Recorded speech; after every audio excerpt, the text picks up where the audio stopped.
Good evening all and welcome. Happy Halloween to each and every one of you.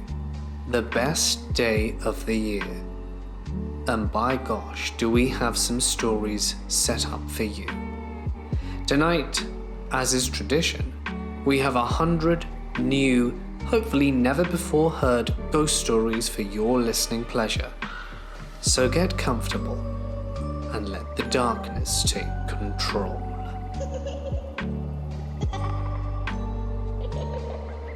I lived in a pretty spooky New York City apartment for 3 years. The place was on 29th and 3rd, on the first floor, in the back of a very old building.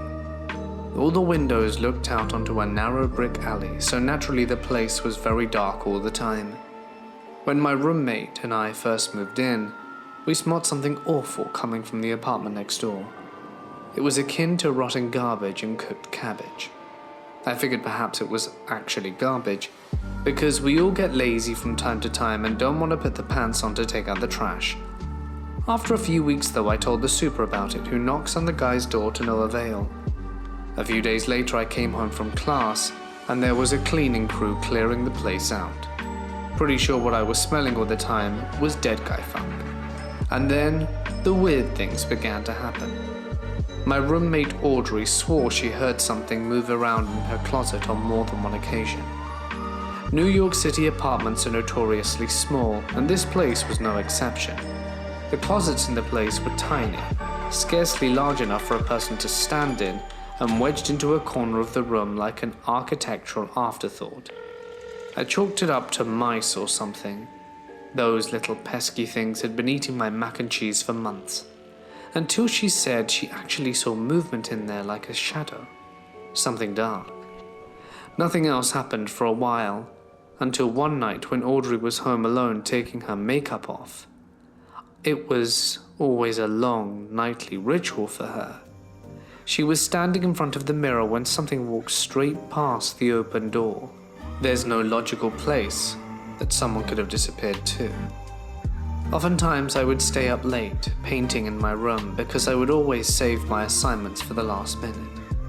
Perhaps it was sleep deprivation or delirium, but I swore I saw a figure standing in my doorway in the early morning hours. As soon as I turned my head, heart racing, I'd see nothing. But here's the worst part. It was just a few months until we were about to move out. I was in my room working, a good 20 feet across from the bathroom with my door open, while Audrey was doing her makeup thing. All of a sudden she yells at me, telling me to get off. I lean back in my chair to look at her across the living room, and she realizes I'm too far away to have touched her. Something had grabbed her shoulder from behind and pulled her around. Something she didn't see in the mirror. She was shoveled quickly, but not necessarily violently, by a hand that wasn't there. That place still gives me the creeps. My whole family is convinced that our cottage is haunted. About 11 years ago, my uncle's wife and her friends were up there on their own. 3 or 4 of them. They were sitting out on the deck right by the back door at 1 a.m, just chatting, when one of them says that they can see something on the rocks by the lake. So they all turn and all saw the same thing. It looked like a little boy climbing around on the rocks, playing. And then all of a sudden he vanished. They were freaked out, to say the least. Well, a few days after that, they were talking to my grandma and grandpa about it, who are the owners of the cottage. And my grandma brought up that she had had a very scary paranormal experience in one of the rooms. She was sleeping and was woken up by something pressing down on her chest really hard. She saw the little boy sitting on her chest and tried to yell for help, but she couldn't. So she just closed her eyes and prayed for it to go away. When she woke up, she thought she had just had the worst nightmare of her life, until she saw that she had 2 bruises on her chest right where the pressure was. She did not bring this up until a couple of years ago, because she didn't want to scare anyone from coming up. She did some investigation on her own, and found out that the people who owned the cottage before us had a son who drowned in the lake.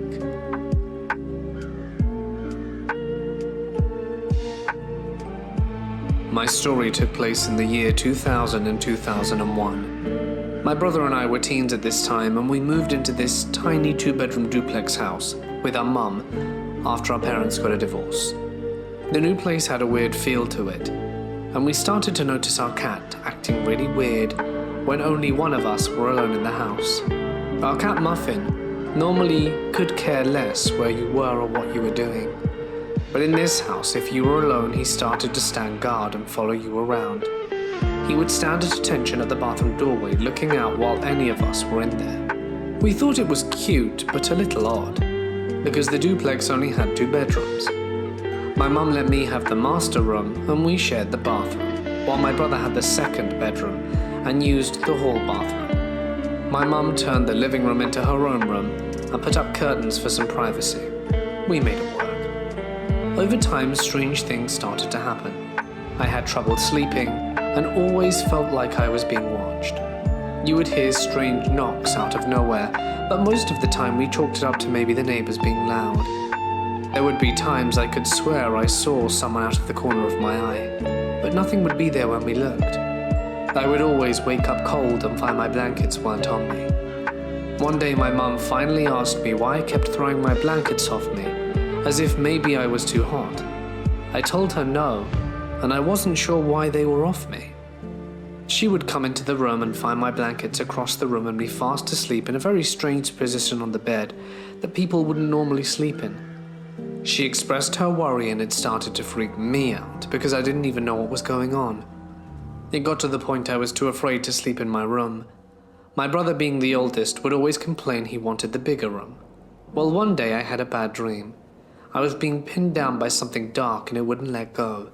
I tried to fight it off, but I couldn't get its hold over my body. When I finally awoke from the dream, I saw above me this dark mass, and it just went poof and was gone.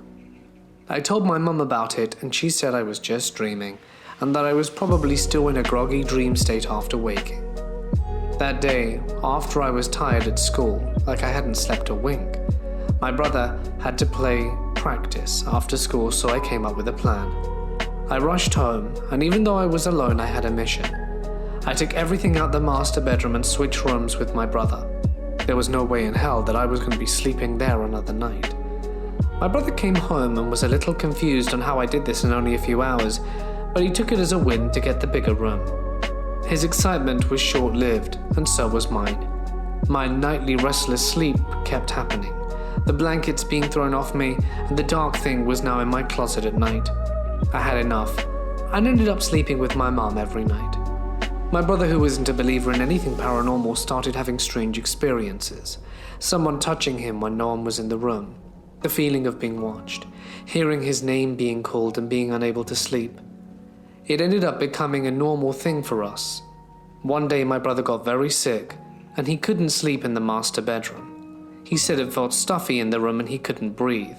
So he ended up sleeping on the sofa in the TV room that was just off from the kitchen. It was around 2 or 3 a.m. and my mom woke up to my brother wanting to come sleep with us. I made room and he crawled into bed. We found out that in the middle of the night he felt like he was being poked, and when he opened his eyes he saw people standing all around him with their face close to his and looking scary. It scared him so bad he ended up sleeping with us in my mum's bed for a week. My brother tried to rationalize what he saw, and still thinks it was from being sick that caused him to have a hallucination.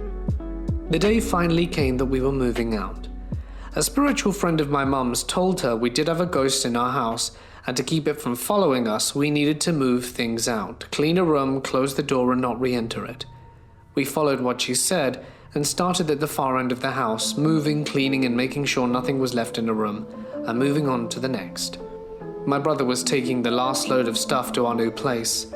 My mum and I were stuck at the duplex because my brother had our car keys, and his keys were with him, so we couldn't take his car. So we waited in the garage and started to hear footsteps coming from within the house. My mum said, "Do you hear that?" "Yeah," I said. Then the doorknob that was connected to the garage and laundry room began to rattle. We both looked at each other and ran outside and shut the garage door. We stood there looking at the now closed garage door. My mum whispered, "Did you see that?" in a very scared voice. She said to move your brother's car and to wait there for him to get back. Once in the car, we both looked back at the duplex and saw the blinds to the kitchen open a little. I was scared and grabbed my mum's hand. Then the front door started to rattle and shake, and the doorknob was moving like someone was trying to open the door. Just as this was happening, my brother drove up the driveway, and we both screamed for him to get out of the car so that we could get in and take his. He looked utterly confused, and my mum said to get into his car and just go, drive. Once on the road, my mum and I were both breathing heavily, being scared of what just happened, and we talked over what we'd witnessed. If my mum hadn't been there with me, I don't know if I could really believe what occurred. We tried to explain it to my brother, but he didn't want to believe us. When my mum was about 3 years old, my grandma and grandpa moved into an apartment on the 9th floor in downstairs Columbus. After they moved in, she didn't have many friends, and so she developed an imaginary friend named Kathy. Over the course of a year, her relationship with Kathy was getting out of hand. She didn't want to play with anything or anyone else. My grandpa and grandma took her to counseling and to see a psychologist, but they just said it was normal childhood behavior.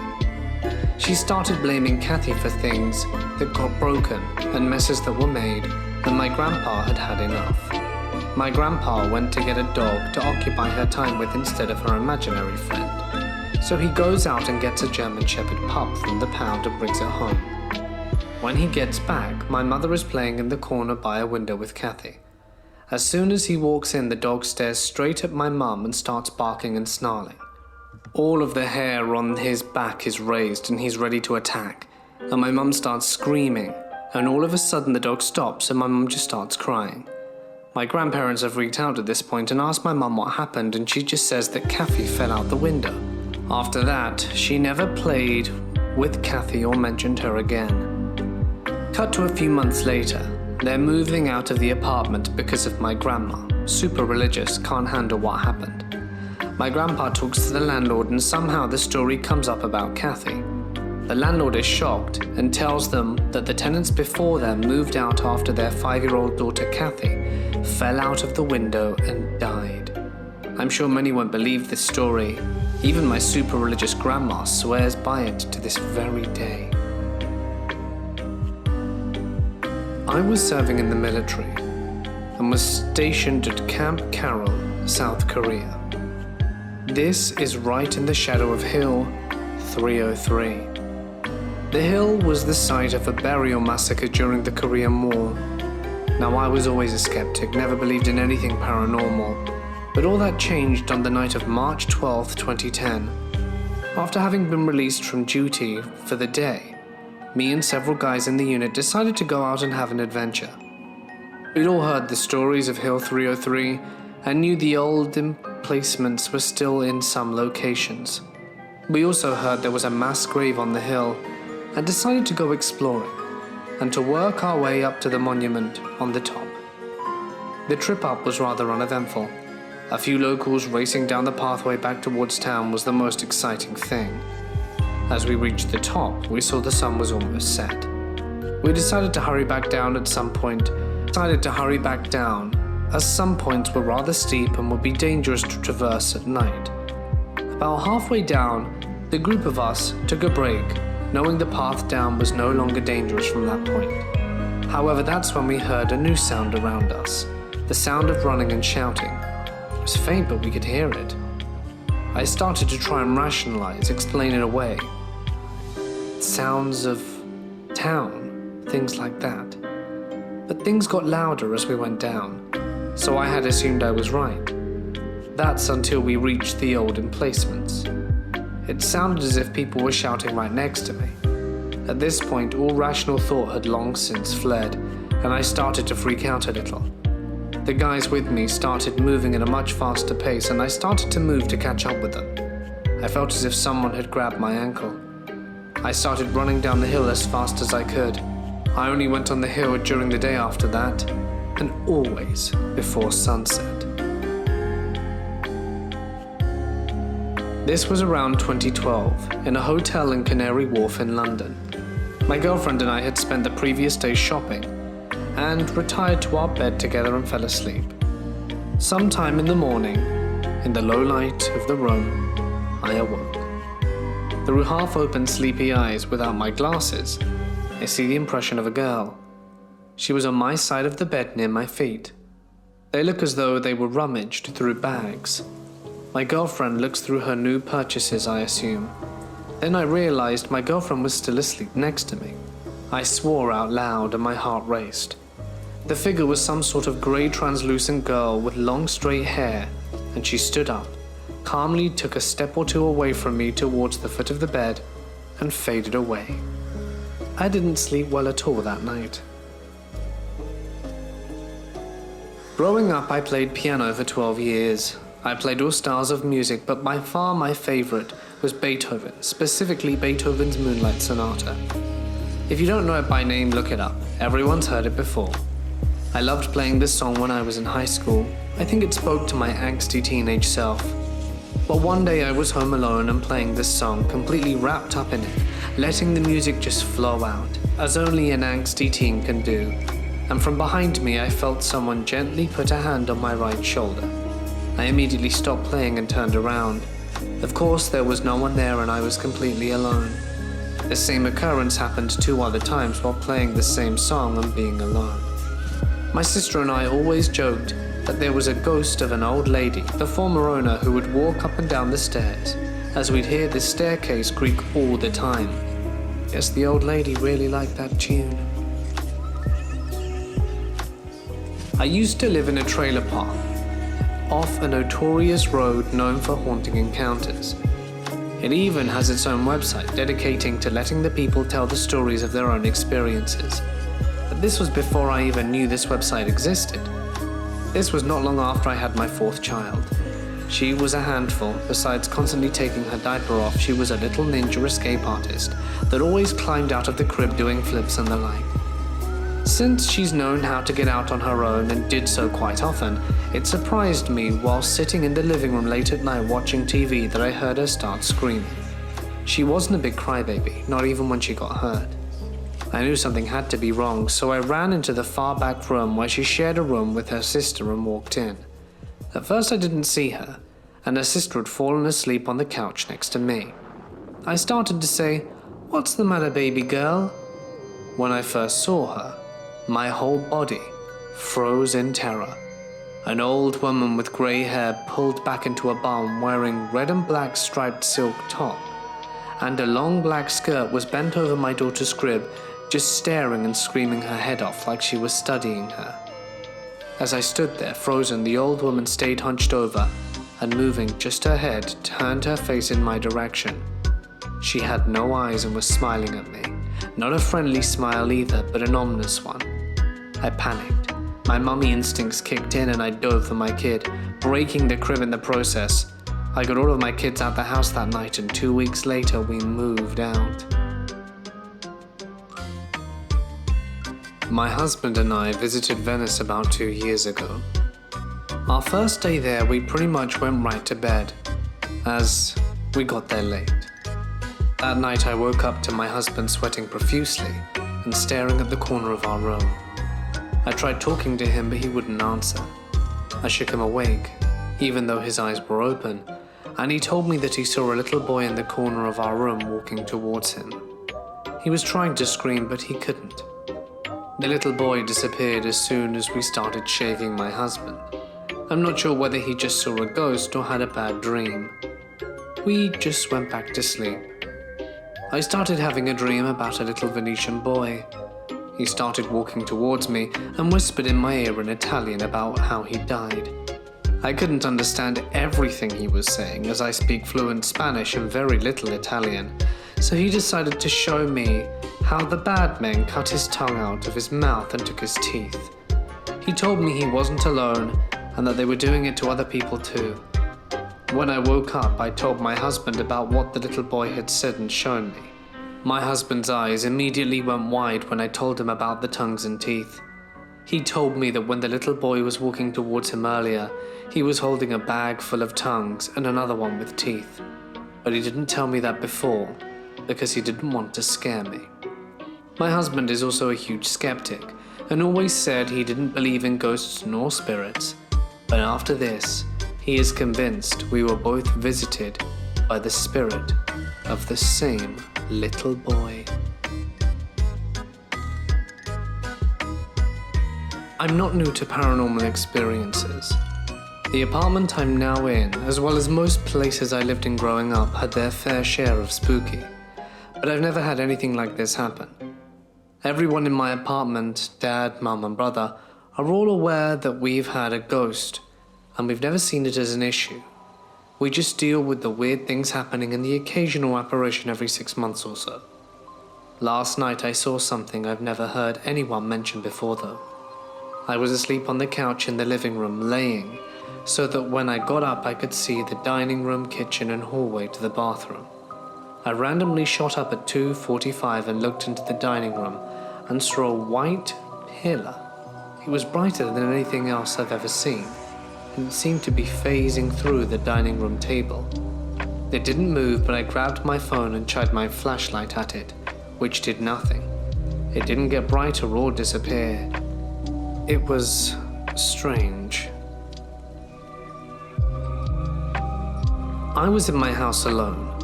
I never actually go into the guest bedroom, but I was looking for a computer and so I went in. My AC was on so I could hear it, but when I walked into the guest bedroom all sound disappeared and I heard strange echoing whispers. It felt like I was being watched and left the room, but I went to close the door and saw about a 7-foot shadow floating. It was humanoid with a tattered black cloak and had a strange black gas lingering around it. The whispers seemed to be getting louder and louder and echoing around it. I was in the guest room doorway and it was close enough to touch, but I didn't touch it. I was just scared for my life. I turned around and sprinted back in the room. I grabbed a knife from the kitchen and sat for about an hour in front of the hallway. The feeling of dread suddenly dissipated, and then the AC was audible once more.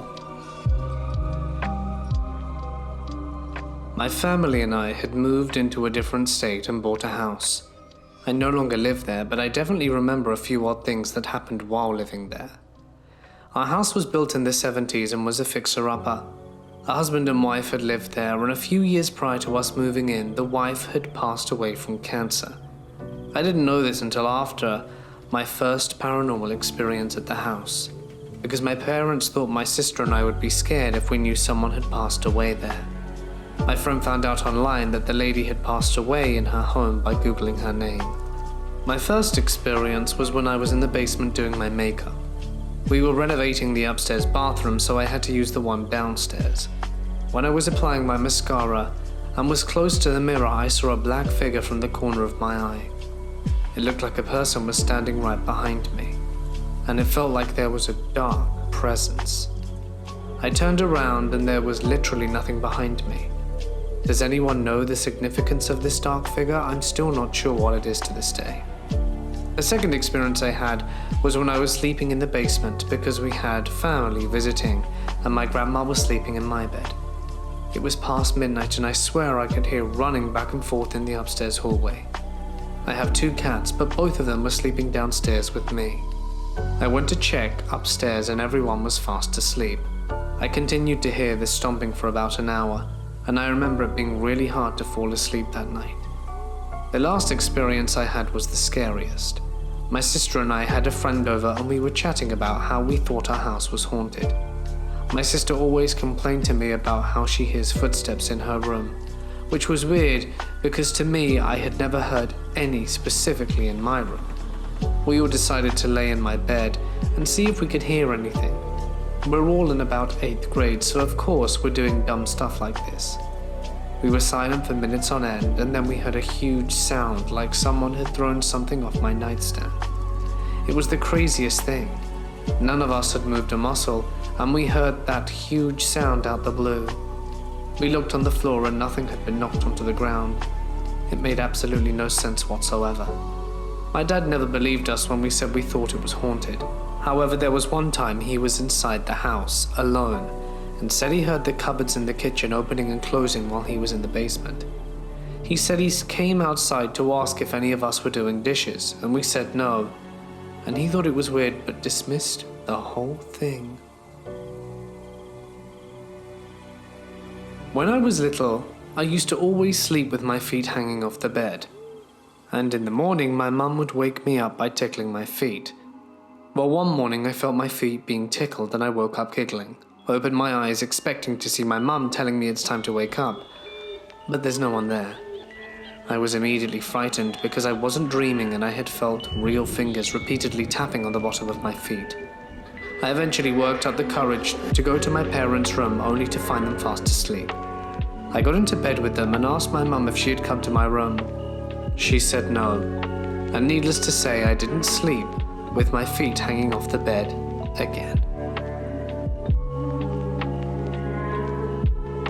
This happened when I was around 10. My family and I lived in this house where a lot of small but creepy things happened, like cabinet doors open when we came home, lamps turning off by themselves, the sounds of footsteps. My dad and stepmother laughed it off since it didn't happen, but my older sister and I were terrified.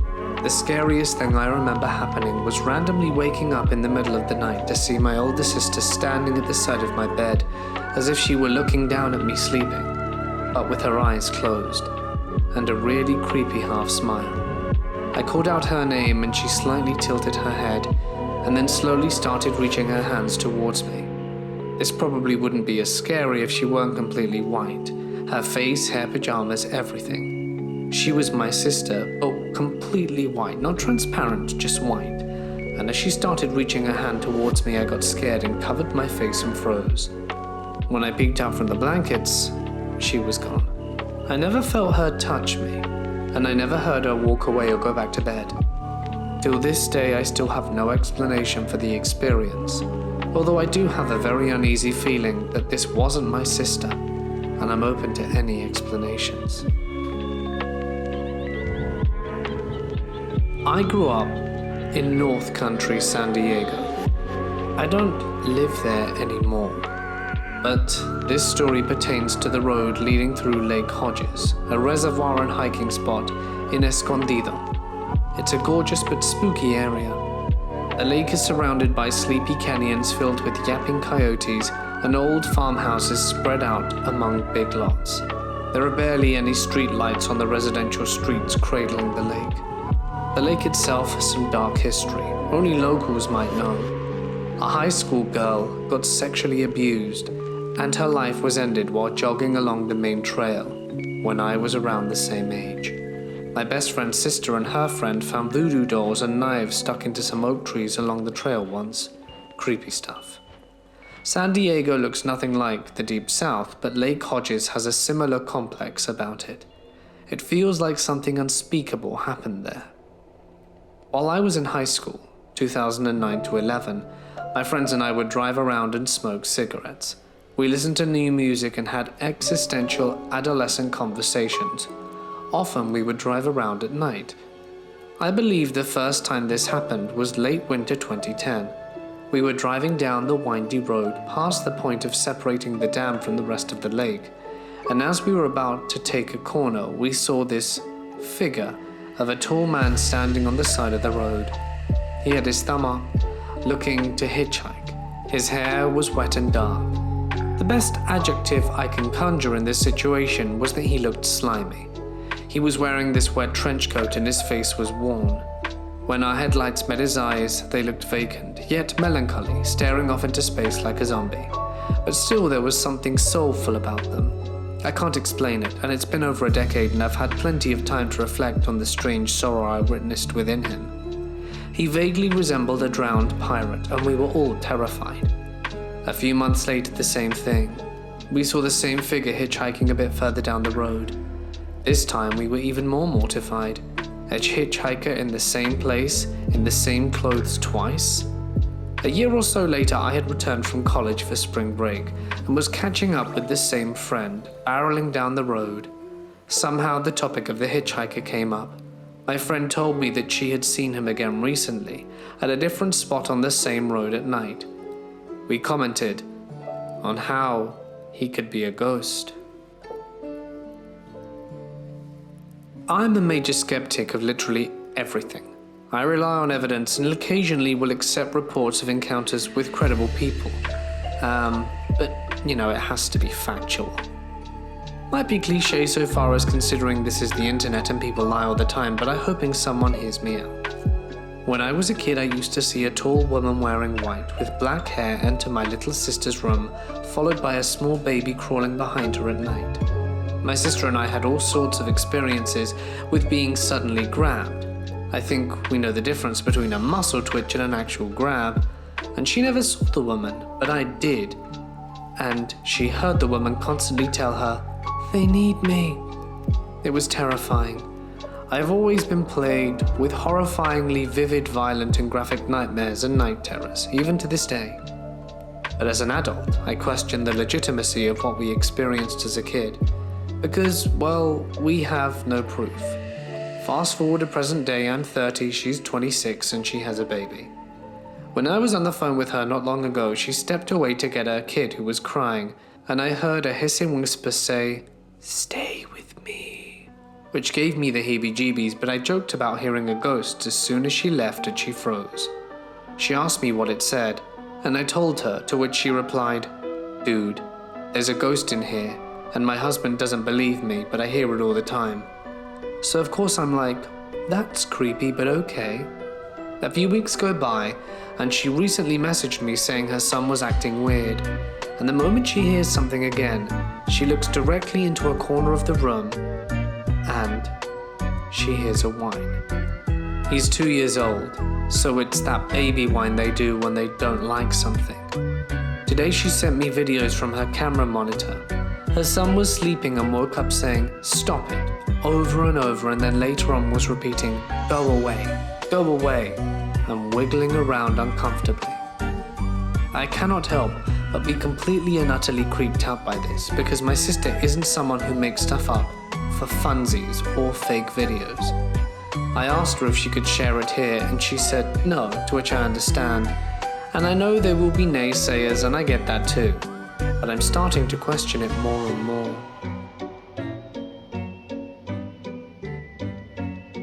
This event happened to me when I was around 8 or 9.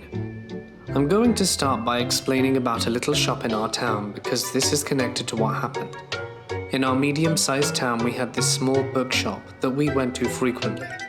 We were homeschooled and they had a bunch of curriculum books that my mum would buy for our lessons. They also had other books, school supplies and CDs and movies to buy. One day I saw these necklaces besides the register. They were cheap but cute little necklaces with charms on them and such. I wanted one and asked my mum if I could get it. She said no. It wasn't a big deal and I quickly forgot about it. Now that you have context, I'll get to the story. This was in the mid-90s. Back then we lived far out in the country and our house was atop of a deep creek. We didn't have very many close neighbors, and the only kids who lived nearby were a boy and girl who lived on the other side of the creek. We hung out with them a lot, since they were around the same age. The creek was an excellent place for exploring. To us it seemed much bigger than it actually was, and we could spend hours down there playing on the wooden swing we had built, ice skating when the water froze over, or just pretending to be explorers. One of our favorite games was pretending we were hunting for treasure. Me and the little girl who lived on the other side of the creek would play this game together, and we would find the little rocks and things and pretend they were treasure. We were talking one day about how cool it would be if we found real treasure in the creek, like jewelry or something, and about a minute later we stumbled across something silvery half buried in the leaves. It was the exact same necklace I'd seen at the bookstore, still attached to the price tag. It was wet, as it was a rainy day, but the price tag was still pristine, as if it hadn't been in the leaves for long. On top of that, we'd already searched the area earlier in our game and hadn't seen it there. It would have been impossible for us to miss it. So it was like it appeared out of nowhere. Like typical kids, this didn't freak us out, the way it should freak me out today. Instead, we ran home and I showed my mum. She got angry with me thinking I had stolen it. She recognized it as well and knew it was the same necklace I'd asked for weeks prior. I told her I hadn't taken it, and that honestly I thought she had bought it as a surprise for me and accidentally threw it away. where it ended up in the creek. She told me she hadn't bought it either, and I got really weirded out. How come it got here, miles away from town, buried in the leaves out in our creek in an isolated country home? Neither of us kids had bought nor stolen it, neither had our friends' parents or our parents. And now that we knew there was no explanation for that necklace just appearing, to me, the weirdest part was the price tag still attached. That meant that no wandering stranger had been wearing it and happened to drop it in the creek. It was obviously brand new. It also wasn't expensive enough to be bothered stealing from anyone's house, if there had been robbers using our creek as a getaway. I think it was maybe $5 if even.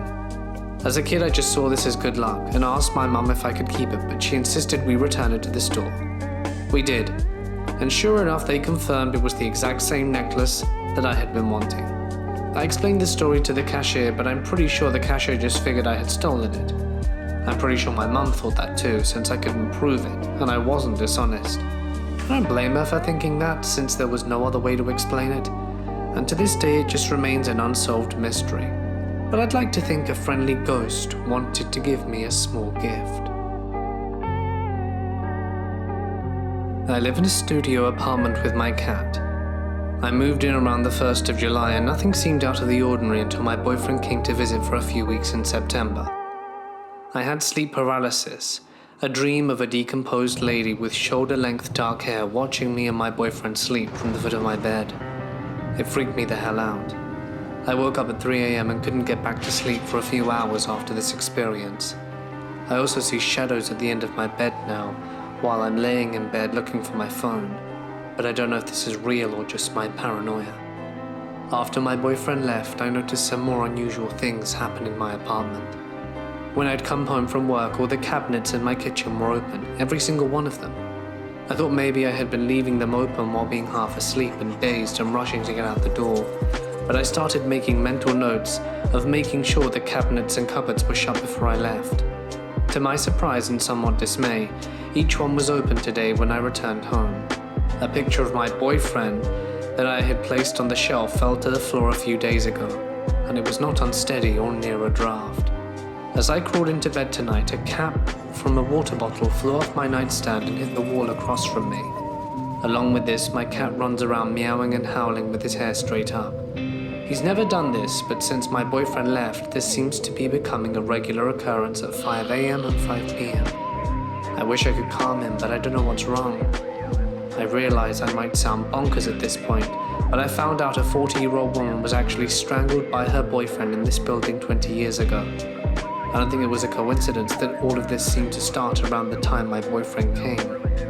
And think that perhaps this lady may have been trying to warn me, or she's angry or just sad. I want to help her cross over, or at least request that she leaves my cabinets and cupboards alone and stop spooking my cat. If anyone has any advice, it'd be appreciated. This happened 16 years ago.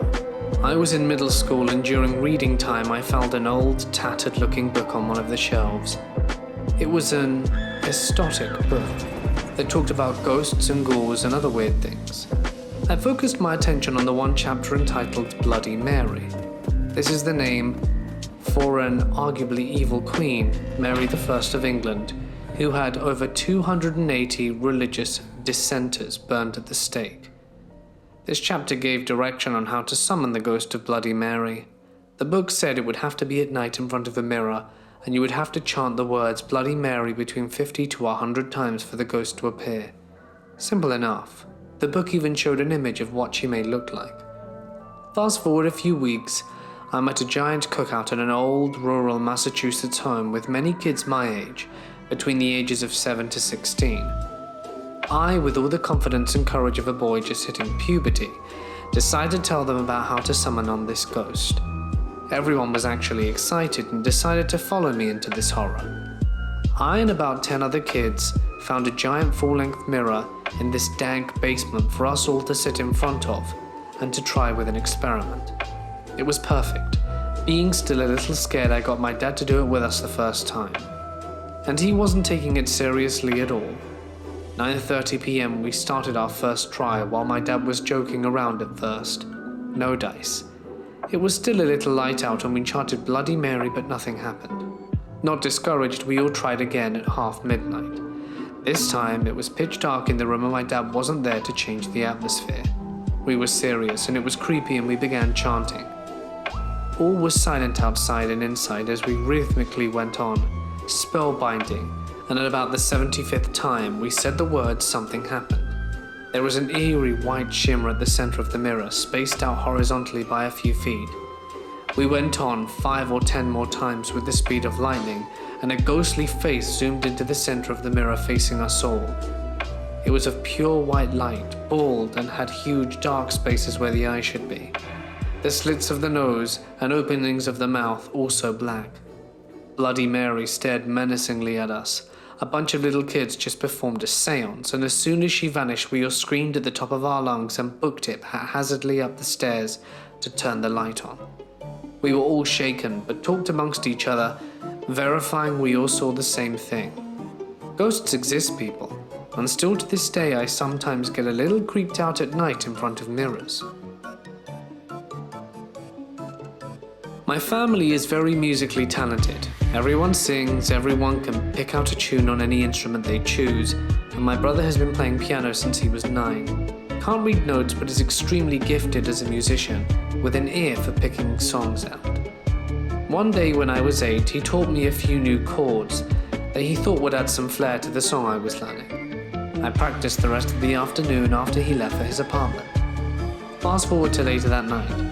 Everyone was asleep and I woke up with a sweet, simple song being played. My room and the piano room shared a wall, and I remember thinking that my brother had come back to our house to hang out some more. I lay there kind of sleepy when I hear the music pick up, from a slow waltz to a peppery jazz song. At first I was thinking of crawling out of bed to watch his hands to learn what he was doing, but then it morphed into this sloppy macabre tune, where it was a ton of 7th chords and played on the lower end of the piano, making it a super dark and bass-driven piece. Then it sounded like whatever was playing the piano started to mash keys, like if you got upset and started smacking the piano with your palms. Absolute chaos. This went on for 1 to 2 minutes and then it just stopped. I've seen and heard mimics of my brother's before, and I was seriously just waiting for something to look like my brother to walk into my room. Ever since, I always have to put the little sliding cap over the piano keys before I go to bed. I see it so they don't get dusty. In reality, I just don't want some ghosty goo playing his favorite songs in the middle of the night. Years ago, when I was small, my mother's mum told me about the Methodist Church Tower in Homewood. Her mother told her that her mum told her. The church had, I guess, what you call a man of means who had a lot of pull there. Him and his wife had one daughter. At the time, they had planned out her life. Well, when she turned 16, she fell in love with a young man who didn't have wealth and her father considered him beneath her. The young man went to the father, and you know the usual hand in marriage, courting, etc., and the father sent him away. I think he ran him out of town, and then forbade him from ever seeing his daughter again. So one day the man and his wife go out and the daughter is at the house. So when they leave, she gets dressed up, promptly gets her father's razor and gets some poison to go to her room. And her parents return to find their daughter on the bed. Well, there's the funeral and such, and there's a young lady put in a silk dress, buried, and things move along.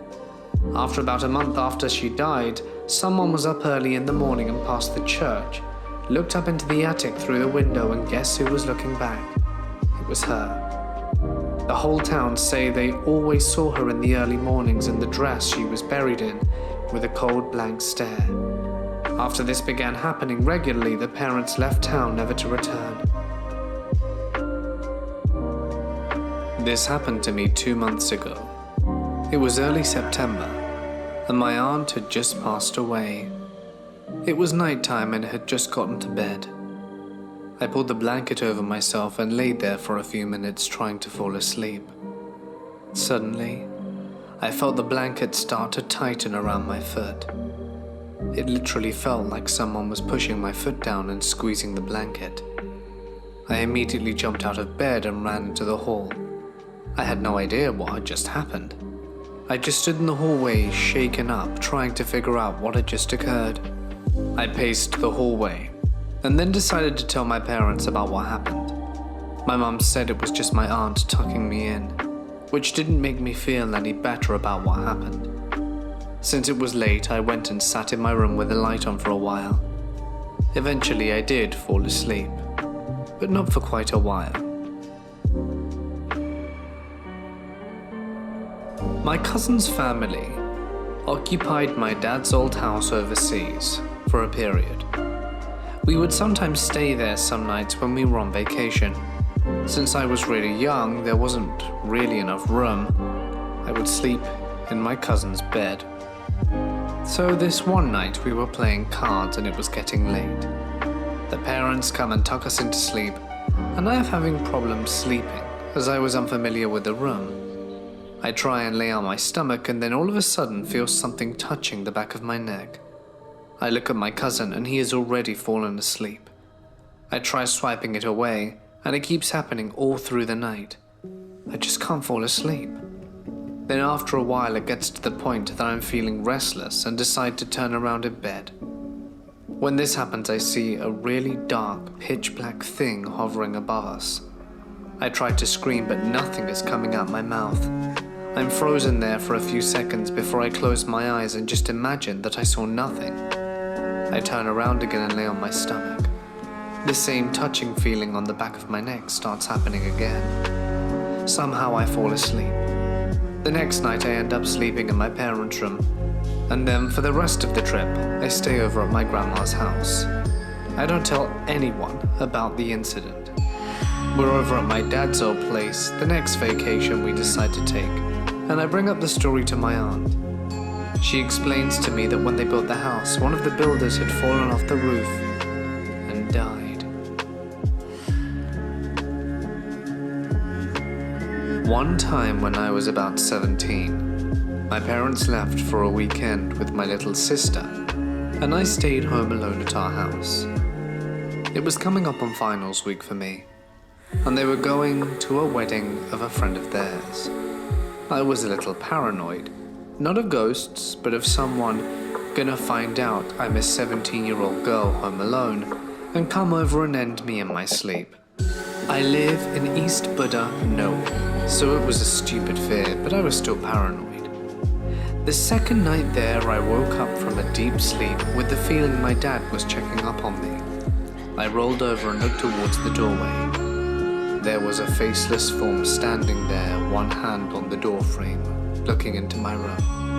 I saw it very clearly and said, "I'm fine, Dad," and rolled over to turn my back to it and went back to sleep. The next morning, of course, I felt freaked. What the hell was that? What if it had been an intruder? But during the night, I actually woke up and saw it? Nope. Just pissed at being awakened.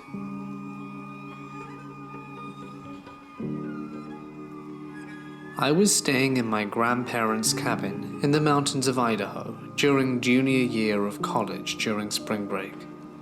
My roomie and I decided to go up there from San Diego on a whim to get out of town for a while and drink and ride ATVs and watch movies and just unwind a bit. He slept in the guest room and I slept in my grandparents' bed. They at the time lived elsewhere because they hadn't retired yet, and this cabin was to be their retirement house. One morning, while it was still quite early, everything was very blue, as things tend to be at dawn. I woke up with a shock to see something standing over me on the left side of the bed. It was a dark hooded figure that I would best describe as essentially what a ringwraith from the Lord of the Rings movie would look like. It stood for a second and then just seemed to melt to the ground and disappear. I couldn't move a muscle, not even my eyes. I was scared out of my mind and totally freaked out. I laid there in bed for a good 10 minutes, completely freaking and praying, as I'm from a very Christian family. Finally, I fell back asleep, then promptly woke up and forgot all about it for a few weeks. Then one day I was walking to class and everything just randomly hit me all at once. Not only did I remember the events, but I remembered that my grandma had told me she experienced the same exact thing in her house in Illinois, where they still lived at the time. with something that sounded like the same thing standing at the left side of her bed, standing over her in the night, and then melting to the floor, but not before audibly informing her that it was going to end her life. It freaked me out. When my grandma saw it, she woke up my grandpa after the event ended and said, "Honey, Satan was just here. He said he was gonna kill me." My grandpa sleepily replied with, "Oh, is that all?" He then prayed with her, and they went back to sleep. I know about sleep paralysis, and I am aware that it very well could have been a dream, but regardless of whatever really happened, it scared the hell out of me. My grandfather was a railway engineer his whole life, and we used to play with toy trains all the time when I was young. A week after he died, my favorite toy train came on in the middle of the night. Turned off, no effect, it continues. Took out the batteries and it was still going. My dad literally takes it outside and beats it with a bat, and it still runs. He ended up throwing in the woods and it almost runs until the morning. My mum didn't sleep for weeks, and it didn't hit me how crazy it was for years after. I saw something in my grandma's house when I was about 7 or 8. I remember it being near Christmas time and my whole family was at my grandma's house. The way the house was set up, to get to the kitchen and dining area from the back room where the TV and SNES were, I had to walk through the living room that no one used and was closed off from the rest of the house by a set of French doors. Well, it was late at night, and I was the last one to leave the back room. As I entered the living room from the back room, I noticed someone going through my grandma's closet. I thought it was my oldest cousin, who must have been around 18. I asked him if he could grab me some of the candy that my grandma kept on the top shelf. After I had said this, he turned to me and I realized it wasn't my cousin. It was a dark figure with burning red eyes. I looked directly into its eyes and it started to hiss at me. I ran out that room crying and screaming, ran straight into the cousin I thought it was, and then punched him in the stomach. My family was confused and asked me what was wrong. I explained that my cousin had tried to scare me. They tell me that he'd been in the kitchen the whole time. I'm still not always comfortable sleeping in my grandma's house, but I haven't seen anything since. My wife and I, then girlfriend, were hanging out in a cemetery late one night, and as we were leaving, we happened upon a large mausoleum. We figured it would be funny to walk up to the door and stand by it, so we did. Shortly after getting to the top, we said something to the effect of, "Wouldn't it be creepy if we heard voices inside?" So we leaned our head towards the door. As we were listening, we heard some quick shuffling and a bang on the door coming from the inside. We were both so shocked that I don't think either of us believed what we heard. I told her we should go and she quickly agreed. It wasn't until we were well away from the place that we both started talking. In a, "This is gonna sound crazy, but did you hear?" Once we realized we both heard it, we freaked the hell out, and of course haven't been back since. This happened in 2006 in upstate New York. My friends and I were taking a camping trip upstate. We're from the city. And we arrived at the location at nighttime, so it was very dark. Everyone got off the buses and we were all standing around outside the cabins waiting to eat. I saw one of the chaperones, Bert, standing near some trees a few yards from the cabin. Bert is a tall, broad-shouldered guy, and he was wearing a black pea coat. I was with everyone else when I turned my head and saw him, and he was gesturing for me to come closer. I started running towards him. He continued to gesture and encouraged me to come closer to him. My brother, who was with the group, shouted behind me, "Stan?" I turned around to see him, and was about to tell him that I was going to Bert, but then I turned around. He wasn't there. No one was there. He had vanished. I looked back at my brother and the rest of the group and saw Bert with the other adults. So the question is, Who the hell was that? When I was about 9 years old, me and my cousins stayed in an old farmhouse for a holiday with family. We got it into our heads that the place was haunted because the house would make odd creaks and noises, and we were way up in the attic. We spent our time mostly playing Lego, building this big town on the floor of the room. It had everything: police station, school, even a bar for the dads. One day we went for an outing to this weird old mine that had been turned into a creepy museum for dolls and trolls, filled with row upon row of horrible little faces and eyes staring. It wasn't pleasant, and we soon left. When we got back to the house, my cousin and I ran upstairs to our room, only to find that our Lego town had been tampered with. Things had been moved around. One of the buildings had been destroyed and all the Lego men had fallen over. They were all just lying there facing downwards.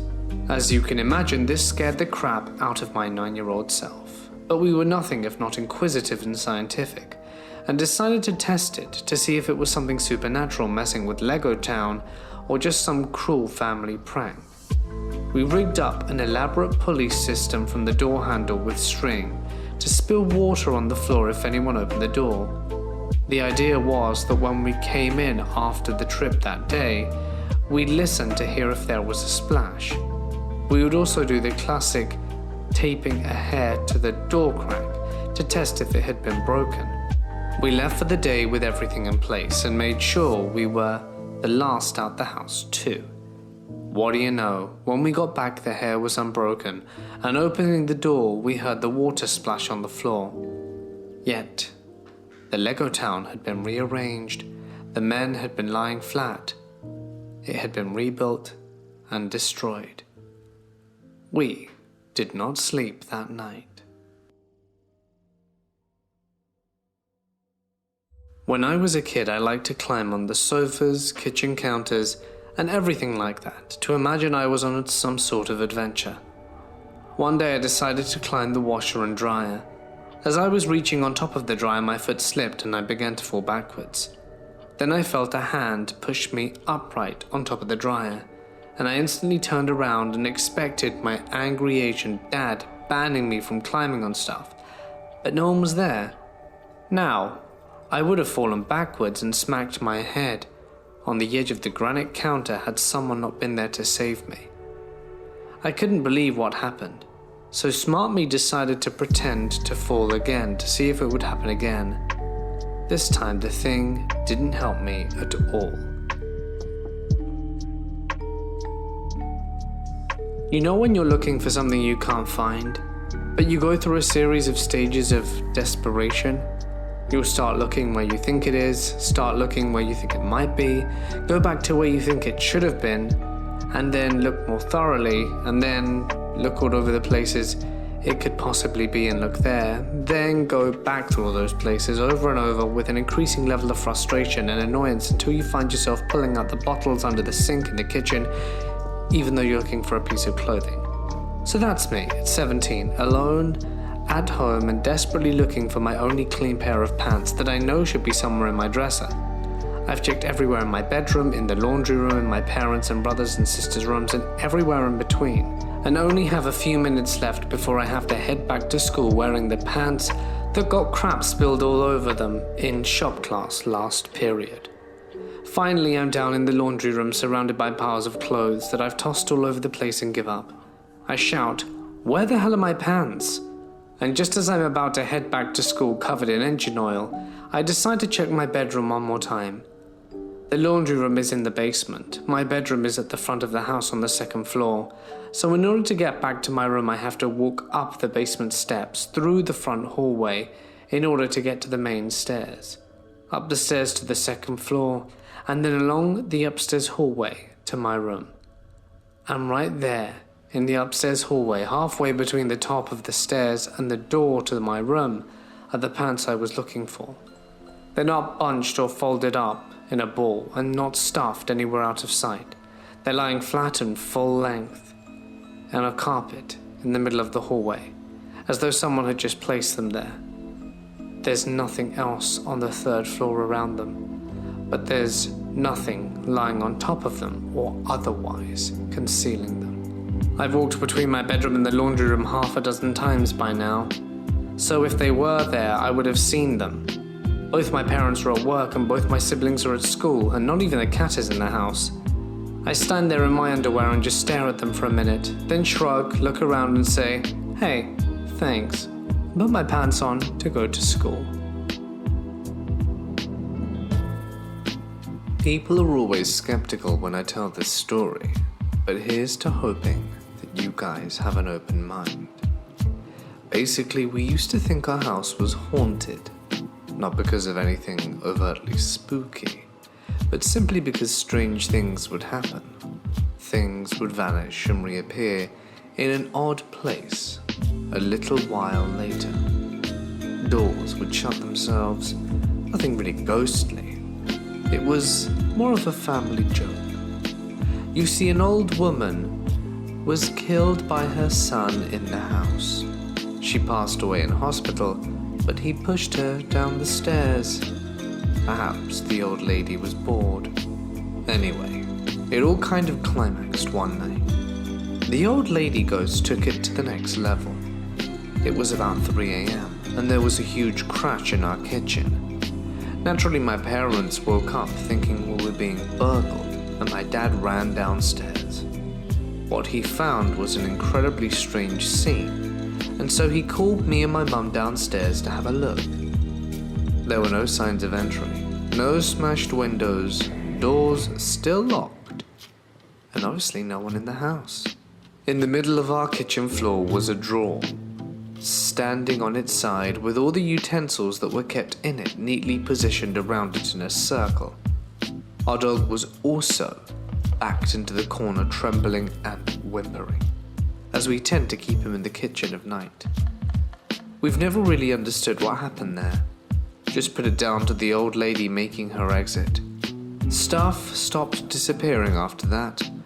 Doors no longer randomly slammed, except of course for natural reasons. Outside of Huntsville, Texas, there's a road they call Demon Road that runs parallel to another road. In between is an old cemetery and dirt road connecting the two roads. Rumor has it that on Demon Road a few years ago, there was a car accident and a police shootout that left 2 people dead. The car was never taken from the spot, it crashed, and the angry spirits never left. About 4 years ago, I went down there with some friends to investigate. We parked on the dirt road, and a truck pulled in from the other side.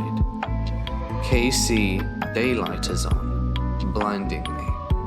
A woman got out. I thought I was gonna die.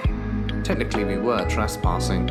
She walked to my window and said, "You be careful." She got back in her truck and drove off. I got out, rubbed some dirt on my car in an attempt to reveal fingerprints, and headed down Demon Road. About a quarter of a mile down the road, I felt a cold punch on my chest and froze in my tracks. I tried to walk forward, and again felt pressed on my chest. I turned back to my car with a friend while everyone else continued to the car. I decided something was telling me that it was a bad idea to continue. And about 30 minutes later, the group came back and we started comparing pictures, audio, and mass spec readings. We caught some quality pictures and mass spec readings, but no audio. One of the girls asked the guy next to her, "Why did you pull my hair?" He said he didn't. And 10 seconds later she screamed, "Something jerked my ponytail!" And we scrambled back to our cars and sped back to the city. When we returned to civilization, we got out and saw handprints on the truck and drawings all over my car made in finger. The most compelling were the 2 smeared handprints on my truck, like someone was hanging on, lost grip and slid down. The Roman numeral XII, or 12, was also fingered into the dust. I don't try and make sense of what happened that night, but it'll always be burned into my mind as the absolute most scariest encounter of my life. I used to live in a duplex, next to an active, albeit commercial, railroad track a few hundred feet from my house. I always had a peculiar feeling that I was never truly alone in the house. I was always with my mother and brother upstairs, watching television, when suddenly this blaring sound starts up from downstairs where my bedroom and my brother's are. After a second or two, it registers that it's the sound of a Hess truck or something similar. As any of you know that have played with one of these toys, the only way to switch it on or off was to slide the switch to the corresponding position. My brother and I, not being more than 9 and 7, refused to go to turn it off, so my mother goes down to do just that and brings it back up. For the next few minutes we start battling the truck back and forth trying to activate the sound. However, even if we could, we had no pets at the time that may have triggered such an event. Years later, in 2008, I was living in a different house going to college, and I'm up late working on an assignment due in a few hours. My wife and I had gotten into a spat a few hours earlier, and she had gone to bed before me. It was around 3 a.m. at this time, and it's when I hear footsteps outside the study. Now this house has 2 floors, then a basement and an attic that had been converted into a living space / 3rd floor, with the attic entrance directly next to the closed door to the study. Upon hearing the footsteps, I hear the attic door open and someone clearly goes upstairs and walks around. Now we had put a futon, TV, and some other stuff up there to relax from time to time when we decided to have some time to ourselves, as it was my roommate, wife, and I. So I assumed it was either my wife or my roommate. Anyway, upon finishing the paper, I open the door and see the closet door is open and the light is off. I open the door to go upstairs, as whoever went up there never made it back down, and find the attic completely empty, lights off, etc. I come back down and look at my roommate's room to see if she's sleeping in her room, in her bed, and go to my wife, who's my then girlfriend's room, and see the same thing. Upon asking them the next day, they confessed that neither had woken up that night to do anything, especially walk up the stairs. To further the creepy factor, a few months before this, my wife had gone to bed before me, and I was left watching TV in another room, with the roommate out this time round. She said that she's tossing and turning and suddenly feels someone looking at her from the foot of the bed. When she rolls over to look at who she assumes is me, she sees a shadowy figure standing at the foot of her bed. At this point, she comes running into the room I'm in, only to realize I have been in the room the whole time, as I'm wrapped up in blankets and pillows. I've had multiple experiences where a simple explanation simply won't do in this house, and in quite a few other places too.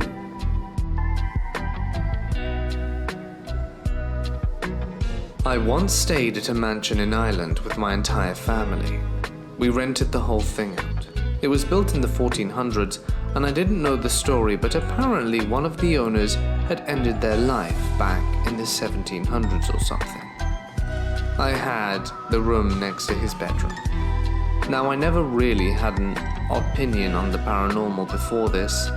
I always found it interesting to watch on TV, but never really could tell based on an opinion without first-hand experience.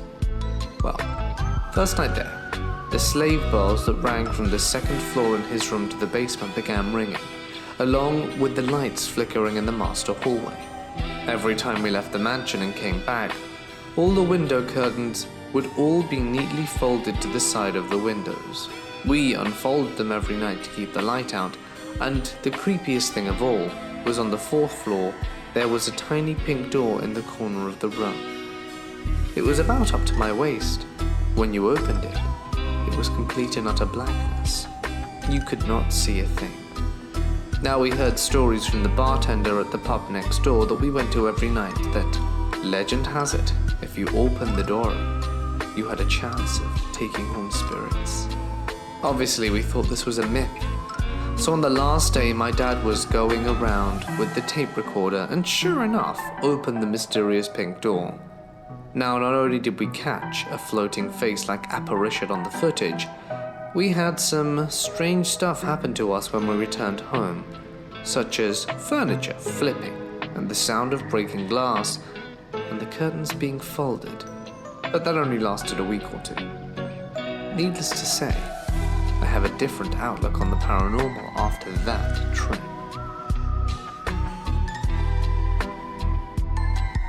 When I was 14, my parents separated.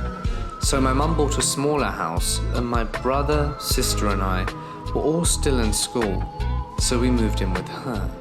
After a few weeks, I thought everything was normal, but my mum kept saying that when she was left home alone, she would hear footsteps and hear children playing in the bottom level, as it was a split-level home, which was where I slept. Then it started happening. I had a really old-school clock radio, and I put it all the way across my room, so that when it went off, I had to get out of bed to turn it off. Well, it started going off every morning at 3 a.m., which, as some of you may know, is referred to as the witching hour. The scariest part about it was that when I would get up to turn it off, as soon as I was about a foot away to bend over and do just that, it would shut off by itself, and I would hear a little chuckle coming from behind me. This happened no matter how long I stayed in bed when it started going off. Sometimes I would lay there for 20 minutes, other times 5 seconds, but whenever I got up to turn it off, it would shut off by itself. After about a month, I started sleeping right next to it, and then it got weirder. It would start going off at 3 a.m., and I would immediately shut it off. Then it started going off at 3 a.m. and 4:06 a.m. every morning. So I would get up at these times, and then it continued, 5:12, a 66-minute increase. It was absolutely mind-boggling. So much so that I slept on the floor with my hand on the alarm, knowing it was going to go off. I obviously got almost no sleep over this stretch. About 3 months after all of this began, I woke up one morning at 3 a.m. to the alarm and screamed at the top of my lungs, "I know you're there, just please leave me alone and let me sleep." The alarm shut off on its own and never went off again at that time. It completely solidified my belief in the paranormal, and it has taught me that as long as you acknowledge their presence, if they're kind, they'll leave you alone. After my incident, my brother started experiencing similar difficulty. I told him how I handled it, and he did the same thing. It also never happened to him after he acknowledged their presence. You'd think it's over, but it got weirder since then. I haven't thought about it in a while, and my mum still lives in that house. 3 or 4 years ago now, my mum's now ex-boyfriend tried to end his life in the garage by taking sleeping pills and turning on his car with the window down. Carbon monoxide. His 16-year-old daughter was in my old room in the house when he tried to do it. My mum came home to him on the couch in the living room still alive. He told her that he remembered being carried out of the car and into the house where he fell back asleep. Now, I hated this guy, and he was the worst, but when my mum told me that story, I could think of how whatever spirits were there didn't want him, so they brought him inside so that he would live instead of die and be stuck around the house with them. Like I said, it sounded like children who were stuck there, so the dynamic of most of them wanting to have a crappy father figure being there with them weirdly made sense to me. My boyfriend and I moved into a new apartment a few weeks ago. Not too long ago, he got up in the middle of the night to use the restroom and left the bedroom door open to crack. After a few minutes, I looked up and saw him staring at me through the open door, smiling. I told him that he was being creepy and to knock it off. Then I heard the toilet flush and he walked out of the bathroom. No one else was home. This isn't my own story. but my atheist, non-spiritual, cynical best friend's afterlife story. To know this kid and have him tell me this story while he's visibly trembling scared the hell out of me, and still does. He moved into his grandfather's house a few years ago so that he could take care of him, since his grandfather was frail and on his way out from cancer. One night after his grandfather had taken a turn for the worse, my friend was sitting in the living room watching whatever comes on basic cable at 2 a.m, as he didn't get home from work until around midnight every night. He heard a loud crash coming from his grandfather's bedroom. Thinking that his grandfather had fallen out of bed again, he ran down the hall, opened the door, and saw his grandfather still in bed, but with his back towards the door, and his right arm reaching for something in the far corner of the bedroom. That's when my friend saw sparks floating in and out of the wall and ceiling. He watched this for about 3 to 4 minutes. His grandfather's arm went back down and the sparks disappeared through the far wall. My friend closed the bedroom door, thinking that he was completely losing his mind and hallucinating, sat back down in the living room, and the next morning he was sitting at the kitchen table eating breakfast, when his grandfather sat down with his oatmeal or whatever, and they were just both eating there in silence. My friend then goes, "Hey Pop, I heard something loud, a crashing noise coming from your room last night. Was everything alright?" His grandfather immediately said, "You saw them?" Then went on about how his dead brother, cousin, and some other dead family members came to take him away, and he was telling him he wasn't ready to go and that they needed to go away, and some other stuff that I can't remember. His grandfather died about a month later. He told me this story a few days after it happened. I've heard him tell it a few times since, and it never changes. I was 16, and my parents had left me for a week while they went on holiday together. I'm a pretty independent person and don't mind my own company, so I wasn't that bothered. Well, about halfway through the week, I had gone to bed about midnight and was just dozing off when the dog went absolutely mental. Now, he stopped barking and stands at the top of the stairs, looking down and cocking his head. Just at that moment, I hear the unmistakable sound of someone trying the handle on the back door. I was scared and did the first thing that I could think of, which was to start switching on all the lights. Must have done the trick because it stopped. There are so many weird paranormal things that have happened to me over the years that it's difficult to choose just one thing to share. Well, I was babysitting my nephew and niece with my then husband. It was around 11 p.m. when someone knocked on the living room window. Now I thought my brother had come back and didn't want to ring the doorbell in case he woke the kids up. Well, the ex gets up, opens the door and there's no one there. As he's standing there a bit nonplussed, the knocking starts up again, so he walks out and checks all around the house. There are no trees that could have hit the window, and there's nowhere a person could have hidden. I thought that maybe it's one of the children messing around, so I snuck upstairs and found them both asleep. All this time the knocking is carrying on. It got to a point where it woke up my niece and she came downstairs and asked what the noise was. I couldn't answer her. It must have lasted at least 45 minutes and stopped as abruptly as it started. The next thing happened a few nights ago, in the flat that I now live in. We had friends stay overnight, and again, it was late at night. It was just the two of us in the living room.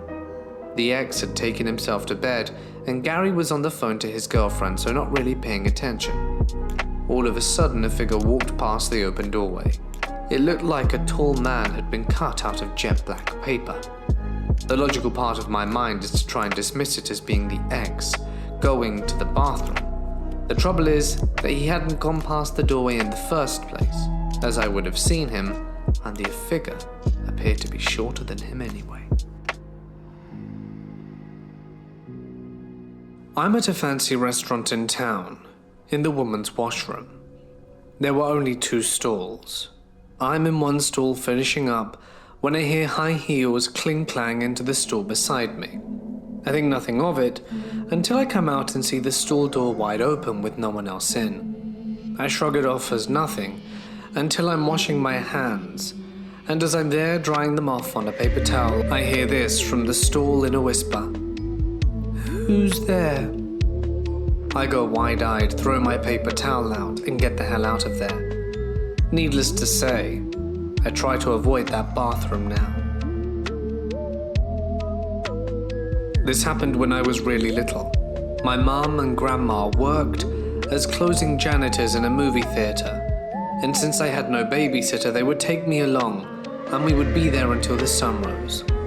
It was always just us three after hours, so I got to run around and have fun. One night I go to the handicapped restroom, which is just one toilet and one sink. I use the toilet and I'm washing my hands, and look up, and there's a shadowy man standing behind me. I screamed like I was being taken and run to my grandma and didn't leave her side for the rest of the night. To this day, mirrors still make me feel nervous. This is a story my mum had told me when I was younger. At the time, my mum was a young girl of around 9. She was in a room with 2 of her sisters, which they shared as a bedroom. My mum and her sisters were on the bed when they looked at the window and saw something. It was the face of the devil, she says. The window, my mum said, had a very narrow gap with a cement wall and fence behind it. No human being would be able to fit in that gap. My mum and her sisters, of course, ran out their room and into the little living room where my grandma was. My mum and aunts were able to confirm this story and said that they still remember it very clearly. The wild, ugly face. This is a story that happened to me when I was 10 years old and in the 5th grade. It's a story about my first ghost sighting. It happened on an average night.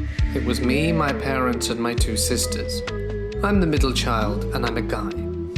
It was later in the night after dinner, and I was playing GTA San Andreas on my PS2. For the record, this was back in 2008. After a few hours, my parents sent us to bed because we had school in the morning. I always had trouble falling asleep as a kid, and still do to this day. I remember the layout of the house, but have a hard time describing it. But I'll try the best I can. There are 2 hallways when you walk inside. The first hallway is where my room and my younger sister's room were, on the left side. The right side had the guest bathroom and the water heater closet.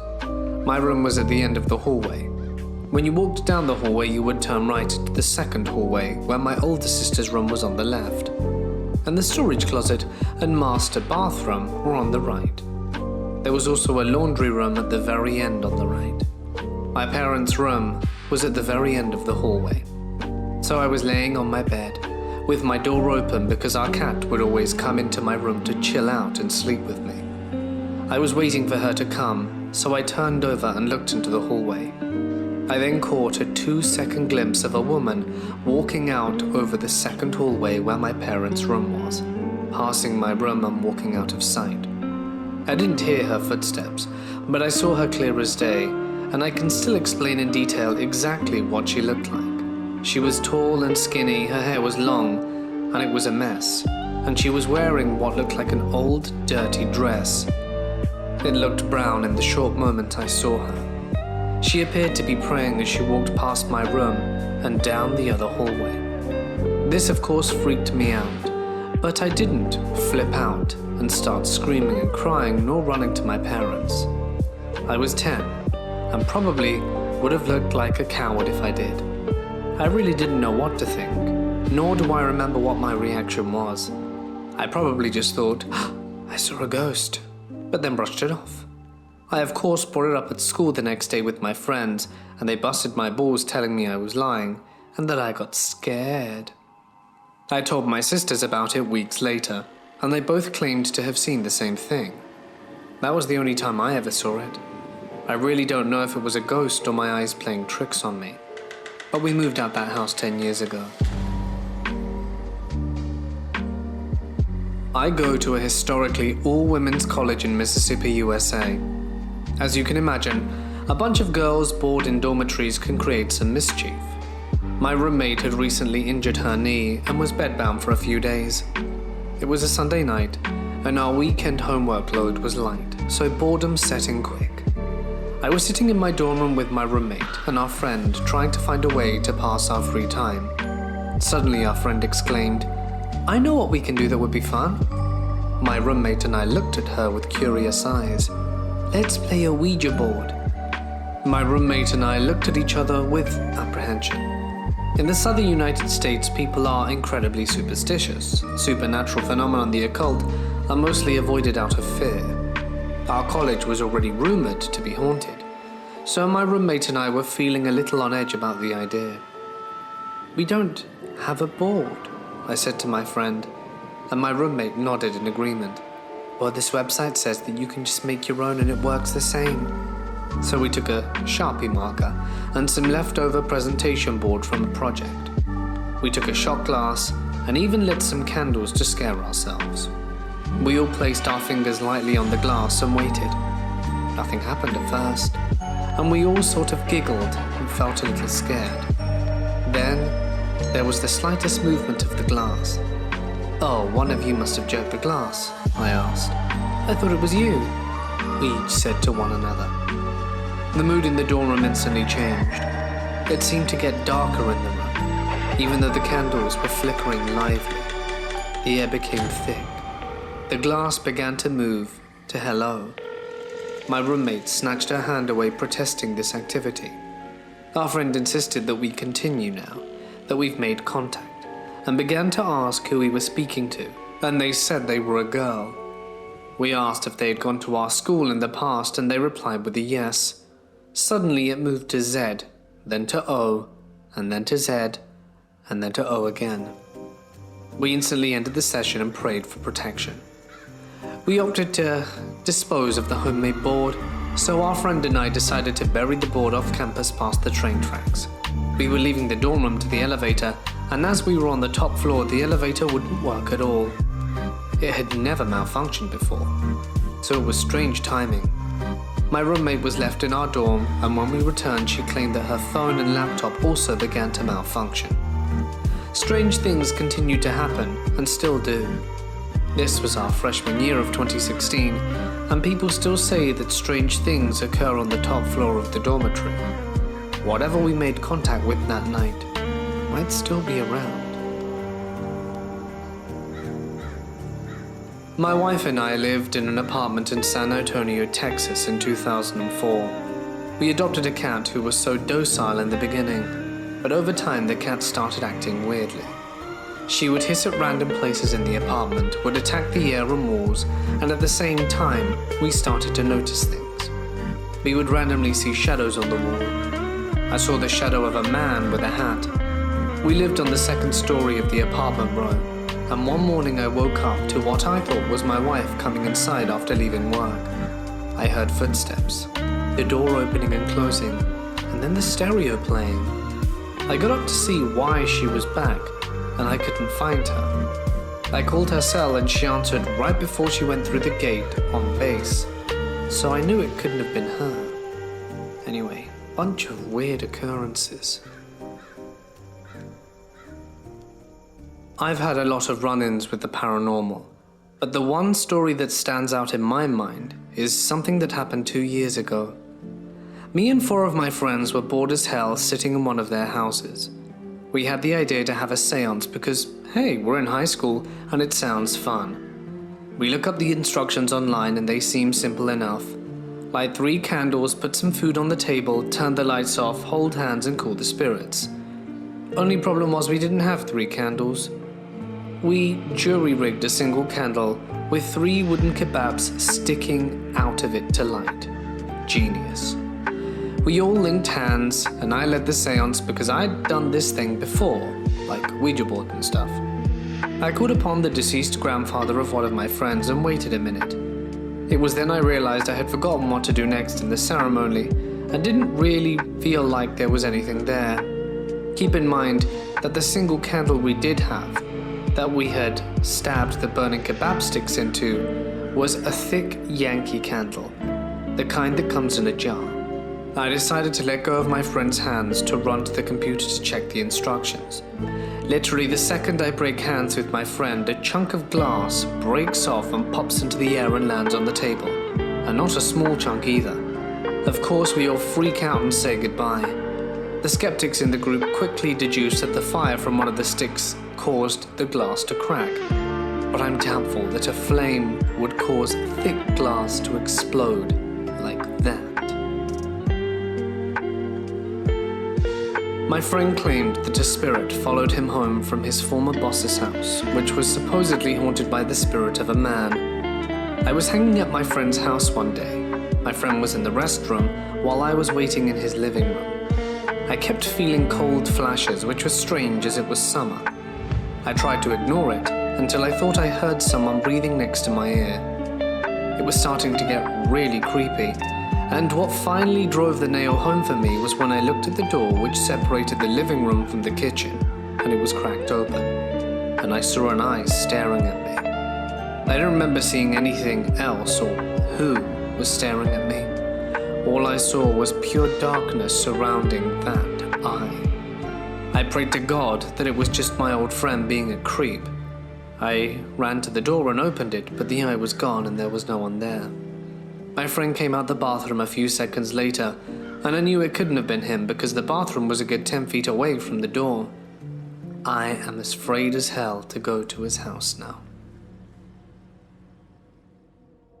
11 years ago, around 2:30 to 3 a.m., my girlfriend woke me up. She was shaking and put her face into my arms and chest and said, "He's over us. He's in here." Something to that effect. I gather myself while my eyes start to focus. Then once they're focused, I saw a dark shadow floating above both of us. I tried getting up, but it pushed me down. I couldn't scream, move, or yell. I began praying in my head, and then after a few seconds, I started to be able to say the words out loud. It disappeared, and we both just lay there. I think I stayed up for another 3 hours until the sun started to come up. Really weird. The weirdest part is that we both saw this figure. I know there's the whole devil sitting on your chest stories or sleep paralysis, but we can't share sleep paralysis, can we? So what the hell was this? This happened when I was around 12 or 13. My bedroom at my parents' house was in the basement, and because of occasional water problems in one corner, they basically painted the concrete and got me some nice area rugs for the spaces between furniture. My bed for a few years was basically one of the beds you get when you take bunk beds apart, so there was actually a lot of space underneath. I stored a bunch of stuff under the bed, but I left a gap between the stuff and the walls. The bed was in a corner, so that there would be airflow and things wouldn't start smelling musty. When we got a dog, one of the things she would sometimes do, since she was so small, was walk under my bed in that gap.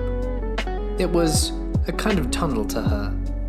In the spring and fall, when the temperature differential in the house became quite significant, and the ground got big enough, we could sometimes get a bit of condensation on the bare concrete, and my dog would go under the bed and lick it up. We didn't want her licking condensation since it would be full of dust and other things that might be crawling under the bed. And one night I'm lying on my bed, pretty much just waiting to nod off, when I hear this licking under my bed. It sounds just like my dog is licking the concrete. And since she would usually walk into my room pretty quietly, I figured I must have missed her sneaking under the bed. I kind of hit the wall beside me a little, say her name, to get her to come out from under the bed, but she doesn't, and the licking sound continues. I try again more forcefully and nothing. Still this licking sound, and now I'm annoyed that she's being a brat, and I get down and kneel at the end of the bed. I should point out now that the licking sound is still there and still loud, so I know it's coming from under my bed. And now I'm yelling at my dog. And as I'm yelling, I hear the telltale sound of my dog jumping off my parents' bed, as their room is above mine, and hear her running down the stairs into mine. I stared at my dog and stared at my bed, and noped out of there. I ended up sleeping on the couch for about a week. It took me years to feel comfortable in that room again. This didn't happen to me but my wife, and I lived in the house right next to Dorothea Puente, the great American mass murderess. I was away one rainy night and my wife was alone in the house, and she woke up to ghosts of people coming out the closet in the living room and walking around the house, trying to be careful so as not to wake her. She was frozen in fear and couldn't do anything except hide under the covers. There were people buried all between the two houses. That place was really spooky. This happened about 4 to 5 years ago. I was staying over at my in-laws' house for the holidays. It was the middle of the night in my husband's childhood room when I woke up for some reason. I was laying on my left side when I simply opened my eyes without moving. I began to focus intensely on something on the top of the dresser, directly in my field of vision. I stared at it for what felt like an extended amount of time because I just couldn't make sense of what I was looking at. I never was able to figure out what I was looking at in that moment because of what happened next. But what I realized later is that it was some sort of glowing bust sculpture that was slowly shifting between different grotesque and monstrous faces. The glow was a dull brownish orange, and it cycled through probably 4 to 5 faces, such as angry horse and a dead-looking bald man. Before I could put this all together, a white blur passed by from the head of the bed down to the foot of the bed and then stopped. My gaze obviously followed this movement. Just past the end of the bed facing away was a woman with long, dark, scraggly, curly hair. She was wearing an old-timey, frilly white nightgown with long sleeves, and I would guess her age was around 25 to 30. Her fists were down at her sides, tightly clenched, and her entire form was shaking with rage. Right when I felt like she was about to turn around to face me, I slammed my eyes shut and rolled over and clutched my husband. I did not move or open my eyes until it was clearly light out, and my husband began to stir. I don't think I slept at all from that point, and I was convinced something was going to grab me at any moment. I tried to think what might have happened in the house for a spirit like that to occupy it, but my in-laws built the house themselves about 20 years ago. They live in a remote part of a small western town, so perhaps something happened to that woman on the bare land many years before. In the end, I think I just experienced some sort of waking dream or latent hallucination, but that hasn't stopped me from dreading being in that room alone, or in the dark, or both. Oh, and by the way, in the light of the day, the top of the dresser was completely bare. I used to stay up pretty late working on the newspaper in high school. Our school has those motion detection light bulbs that automatically turn on whenever someone walks by a classroom. Pretty fun to run down a hall and watch the lights light up, but I digress. One night, I was getting a drink at the water fountain when out of the corner of my eye, I noticed a light in a classroom at the end of the hallway turn on unexpectedly. I'm in one of the hallways, potentially on the floor, and I think, must be a malfunction. But just to soothe my mind, I decide to wait.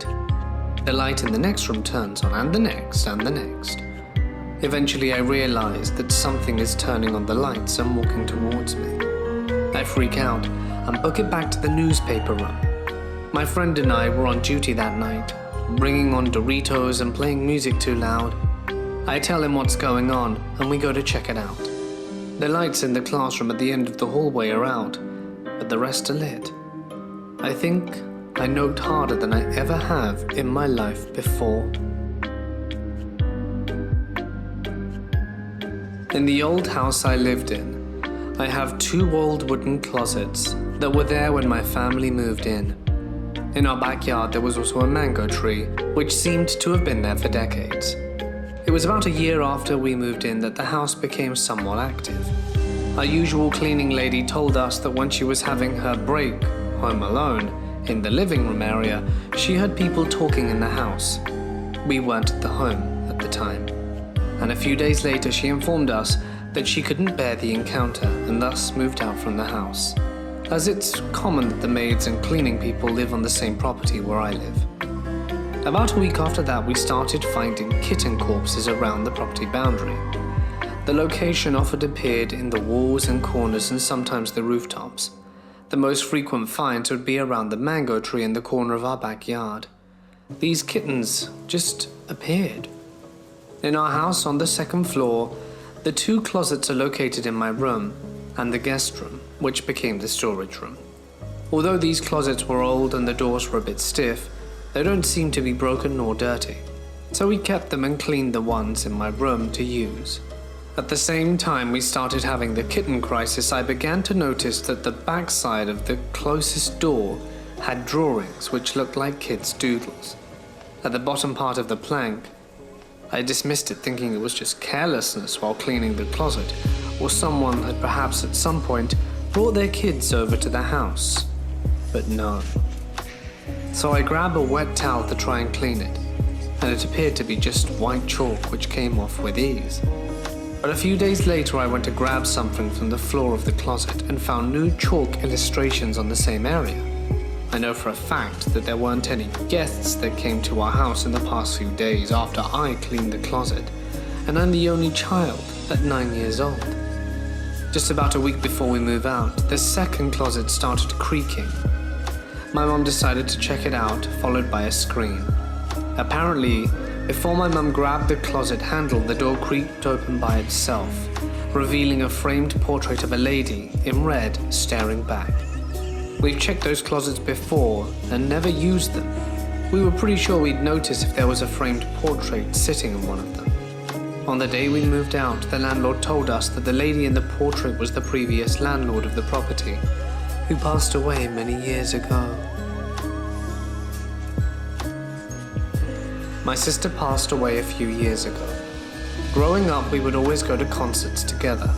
She, being older than I am, would stand behind me and put her hands on my shoulders, I guess as a way to protect me, even though I was taller than her. We must have been to over 100 concerts together. A year after she passed, I went to a Red Hot Chili Peppers concert. It was the first time I'd been to one since her passing. I wasn't on the floor like my sister, and I usually got tickets for it, but in the seating section of the arena. My section was in the side of a stage, and my seat was at the end of the row. Midway through the concert, I felt hands on my shoulders, but no one was behind me. It was the only and most surreal thing I have ever experienced. A couple of years back, when I was still in high school, my family went for a trip to a little regional town called New Norcia in Western Australia. The town is famous for its bakery that is run by monks, but also its numerous ghost stories. Around the same time, going on this trip, I really got into Scariest Places on the Earth TV show, which is about a group of people who visit haunted places around the world, explaining the story of each place they visit and try to get an encounter with the paranormal.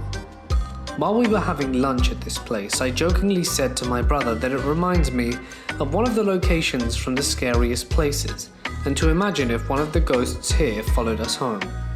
Little did I know that I would be swallowing those words. The next day at home, we woke up to get a drink from the kitchen, and in the corner of my eye I see a shadowy figure moving towards our lounge room. When I looked directly at them, I saw what looked to be an indigenous girl making her way into our hallway. I busted into tears and ran up to my parents' room to wake my dad, and he just laughed and told me to grow up. The worst thing about it was that I was forced to go to a school retreat back to New Norcia 2 years later, and I had barely slept more than 4 hours for the 3 days that I'd ever spent there. I used to live on a chicken farm that had to be haunted. I swear a lot of strange things went on. Number 1. I was watching TV one night when I was 8. It was Batman, but that's irrelevant. I had my pair of shoes in the middle of the living room, and I was just sitting over there watching Batman when one of my shoes flips over. I was a good 7 feet away from it. That was the first phenomenon. Throughout the 6 years that we lived there, my family would be awoken at night every once in a while. We'd occasionally smell cigars, and there was no one smoking. There weren't even any cigars in the house. One night I even swore I could hear people playing a game of cards. In the middle of the tents barn, there is a generator room which controls the whole farm. There is also a phone that has its own number. One time at around 10 p.m. we get a call. The caller ID said it was the generator room. Now, whether this is a technological hiccup I don't know, but I put it off as unexplained. We moved out. The chicken farmhouse was built around 50 years ago. The house I'm living in now is around 60. My grandpa built it. Two things have happened here. Over the summer I took my dog outside from the back door, and you could see down the steps into the basement, and I left a light on. I looked down there and a shadow passed in front of my light. I didn't go down to turn it off. And about a year ago I was doing the laundry and I hear a metallic bang. It sounds like the dryer door slamming shut. Turns out it was open. Hadn't even moved. Just a few weeks ago, the boyfriend was asleep and I was lying next to him, trying to sleep. We sleep in the very room his father passed away in nearly 6 years ago. No weird circumstances surrounding his passing or anything. He simply wasn't in the best of health. The other night I'm trying to fall asleep and there's this weird tapping. It's not constant tapping, it's extremely irregular. It's kind of relaxing actually, like listening to a metronome. I sit up to look over in the direction it's coming from and say out loud, to no one in particular, "What's that mysterious tapping noise?" That's when it abruptly stopped, and I haven't heard it since. The next day I was asking my boyfriend if he heard it, and I described the sound. I guess it kind of sounded like Morse code, but when I asked what's the mysterious tapping noise, it stopped. My boyfriend replied, "My dad knew Morse code." Yeah, it's not really that scary, but it's the scariest thing that's happened to me that I still to this day can't explain. When I was a kid, I had an imaginary friend named Jesse. I don't really remember much about him, but I remember my parents asking him about him quite a lot, and seeming quite concerned. Anyway, a few years ago while visiting relatives in Ireland, we were all exchanging ghost stories, and my family has a lot of creepy stuff happen to them. When my mum brought up Jesse, so I was obviously quite confused because I just thought he was an imaginary friend. Well, my mum started by saying how she didn't really understand why I called him Jesse, as I'd never heard that name before and she didn't know anyone who was called that, which I didn't think was too weird, it's just a name, right? Then she said that one time when my dad was on his way to work, he was an electrician in a mine at the time, I asked him to bring back coal for Jesse's gran. I was only about 2 or 3 at the time and wouldn't have understood what a mine was if I even knew he worked in one. Then at the end of her story, when we were on a day trip to a place we visited a lot when I was really young, I suddenly just ran off and they followed me into a graveyard. I ran straight to a small grave and stopped and stared at it. It was Jesse's grave. I felt quite creeped out that I spent a lot of time as a child playing with a ghost. Ever since I was really little, my family has always encountered really weird ghostly phenomena. The house we live in now has been by far the worst, with an almost constant stream of events happening. One of the stories that always freaks people out the most is that there was this little girl who knew our names and would approach us at different times. One night I was asleep and heard a knock on my door and a girl's voice saying, "Dean, open the door, let me in, I want to play. Open the door, Dean." At first I thought it was my sister, but as I woke up I realized it was a much younger girl's voice. I sat there silently freaking out until it eventually stopped, but just as I was about to go haul ass into my sister's room, there was a relentless pounding on the 2 separate doors that enter my room, and this little girl screaming with laughter saying, "I know you're in there. Let me in." After a few minutes I just ended up yelling, "Stop it!" And then the pounding stopped. The next morning, my mom and sister, who I hadn't told, were talking about strange footsteps and giggling sounds all through the house, but neither of them had heard any pounding or me yelling. I had this happen when my grandfather died in Mexico. We were having a wake for him, and it's customary to spend the night with the dead. I was around 15 when he died, and I didn't want to stay.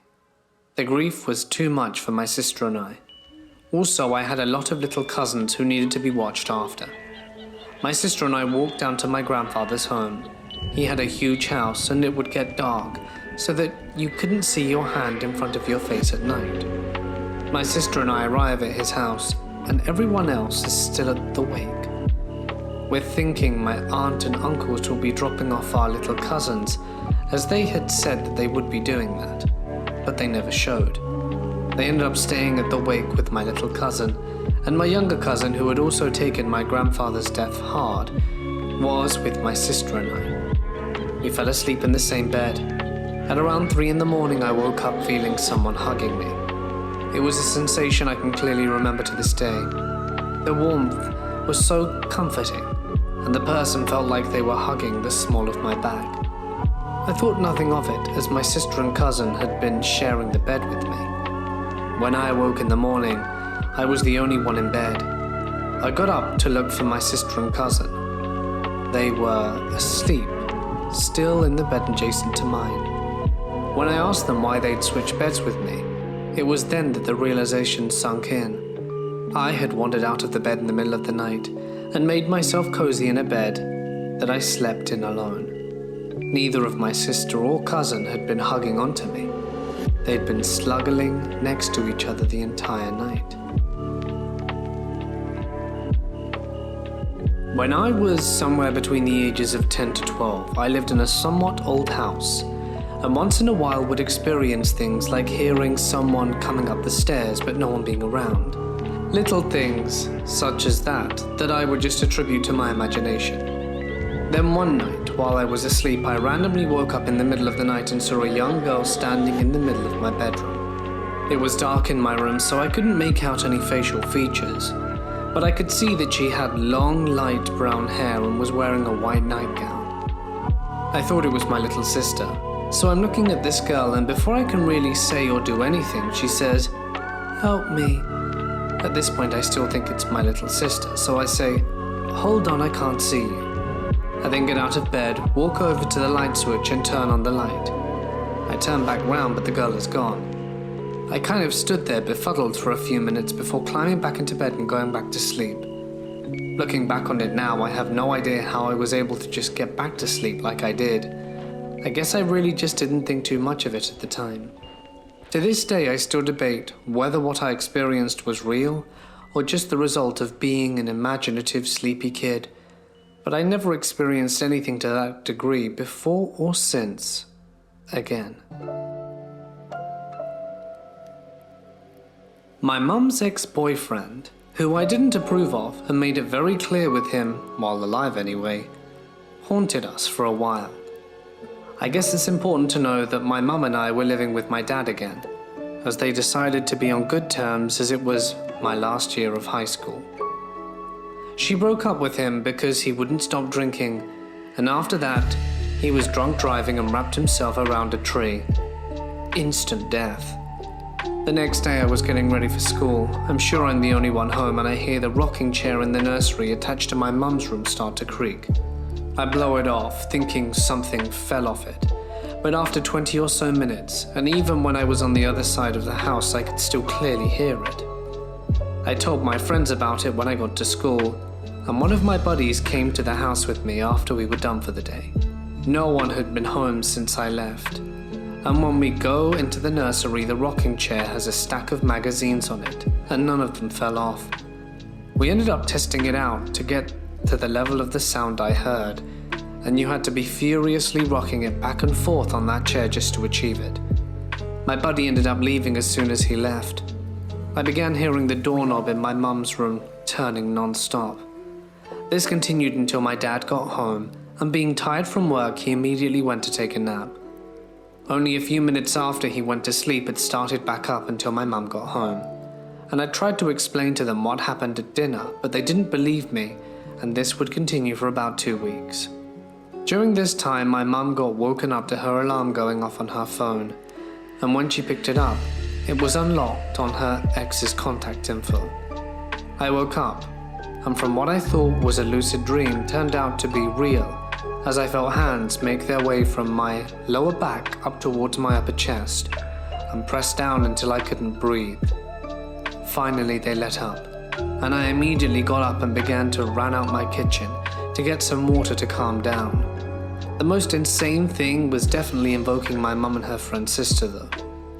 After the funeral, my mum went to his grave and placed some flowers, and when she got there she saw a big bouquet of flowers jammed in the ground. She thought it was weird and pulled them out and placed them in his grave neatly and didn't think anything of it. Then when she went to work the next day and told her friend about it, my mum swears to this day that her friend went white as a ghost, and her friend explained that she wasn't planning on telling her because it seemed insane. But when my mum, the friend and her sister, who could apparently see spirits, were at the funeral, the sister saw my mum's ex-boyfriend behind and said, "Tell my mum the flowers are for her."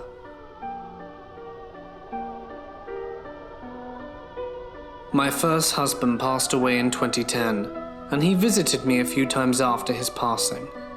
I could feel him with me. He would talk to me through very specific songs on the radio, songs that held special meanings to the two of us that you didn't often hear on radio stations, songs that weren't regularly played on the radio at all. In the beginning, just after his death for several weeks, I would hear at least one of our songs a day. On days that I was having a harder time coping, I would hear more than one. They would begin to play completely out the blue when I was least expecting it. He would also visit my dreams. He revealed himself many times in different ways, and one night a few weeks after he passed, I went to bed and I felt him stronger than I had since his passing. I literally felt him lay down beside me in bed and wrap his arms around me. Some may think I'm delusional, but I know what I felt. I could feel warmth radiating through my body and breath on my neck, where he nestled close to me and held me until I dozed off. Once I fell asleep, I felt him release me and leave. I immediately awoke, startled and feeling empty, and thought maybe I dreamed it, but I could see the impression in the bed where he had been laying, and I could still feel the cooling sensation on my skin where his arms had been around me, and I was overwhelmed with emotion. I continued to feel him with me for a while after that, but never next to me, or laying with me or holding me as he had that night. The last time I felt his presence extremely strong, I went to his grave. As I pulled under the archway at the entrance of the cemetery, He Stopped Loving Her Today by George Jones began to play on the radio. That song had been playing at his granddad's funeral 2 years prior, and on our drive home from the service, we had a conversation about that song and why it played. When it began to play, as I sat under the archway, I felt something release inside of me. In my heart, I knew he was telling me that he was okay, and that it was time for him to move on. I still often think about him, and the way he would reveal himself to me, but none of those times were as prevalent, as real, as the night my husband held me for the last time. I live in England, and I've always thought ghosts and stuff might be real. But now I have no doubt about it. I get home from school about 2:40 and everyone else gets home about 3:30. I walk in through the front door, which is in the kitchen. My mum's room is above the kitchen and this is where I hear it. So I walk in, lock the door and grab a drink. And then I hear sounds from the bottom of the stairs, which sounds like someone is running, that goes all the way into my mum's room and stops. I grab a huge knife out the drawers and go up the stairs to see if anyone's there. To be honest, I think I preferred to know if someone was actually there, but those footsteps were so heavy. So imagine heavy footsteps running.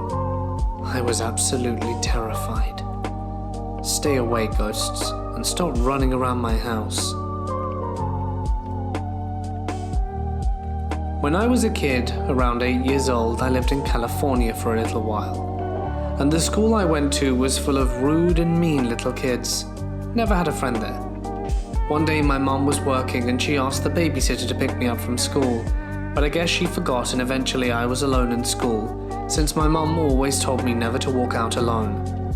I was alone for about an hour just reading my book when out of nowhere an African American kid about my age that I'd never seen at the school before comes up to me and started talking.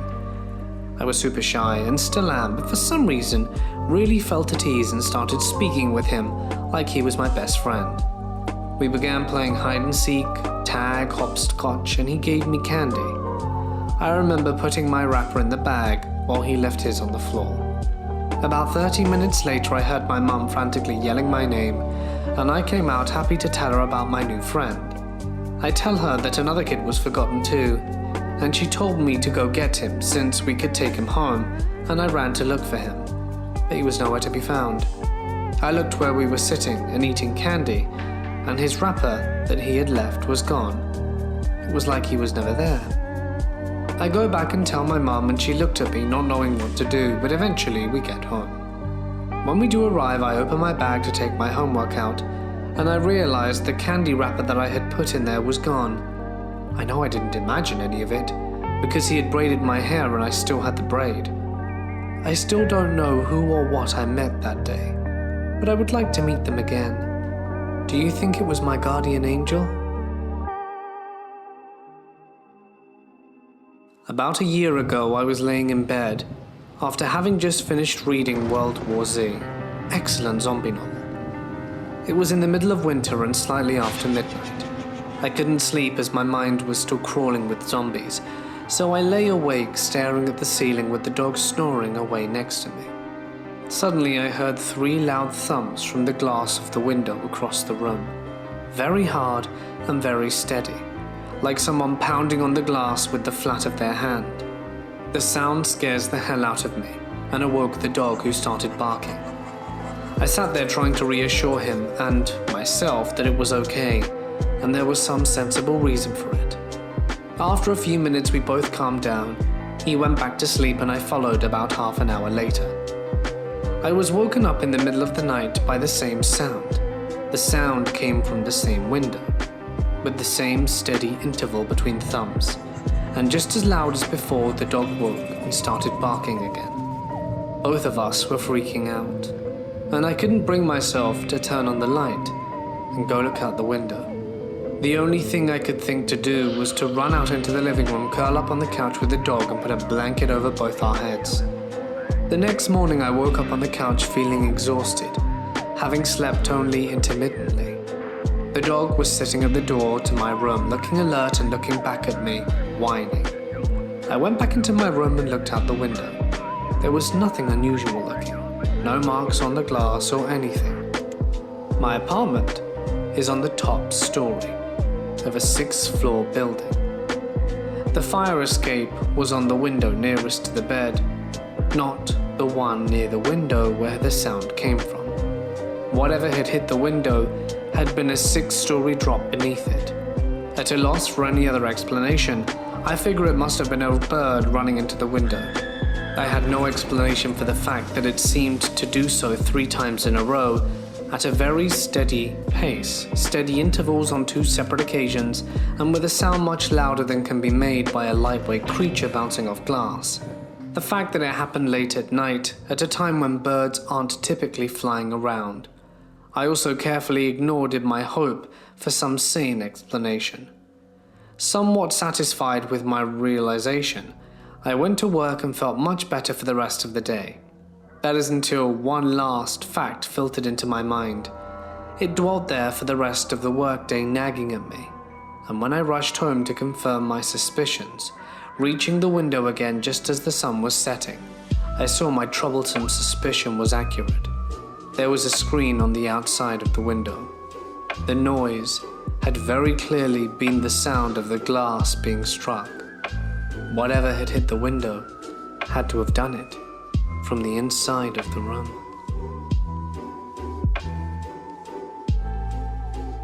I've always had a spirit, or many of them following me, I suppose.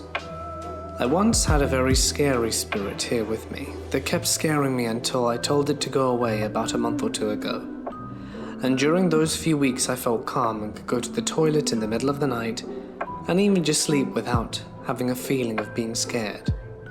But a week ago I started having the feeling again, and random knocks under my bed, and someone always making my mirror doors dirty with handmade drawings. I have my whole other wall made out of mirror doors, and my little 3-year-old sister kept lying next to my bed and looking down and giggling. She then started talking about a boy who lives under my bed. 3 days ago, I saw the boy. I was coming out of our bathroom, and a very young boy of about 6 walked past me without looking at me. He looked very anxious, sad, and genuinely lost. I was talking to my girlfriend about him, and she told me to try and communicate with him, so I did.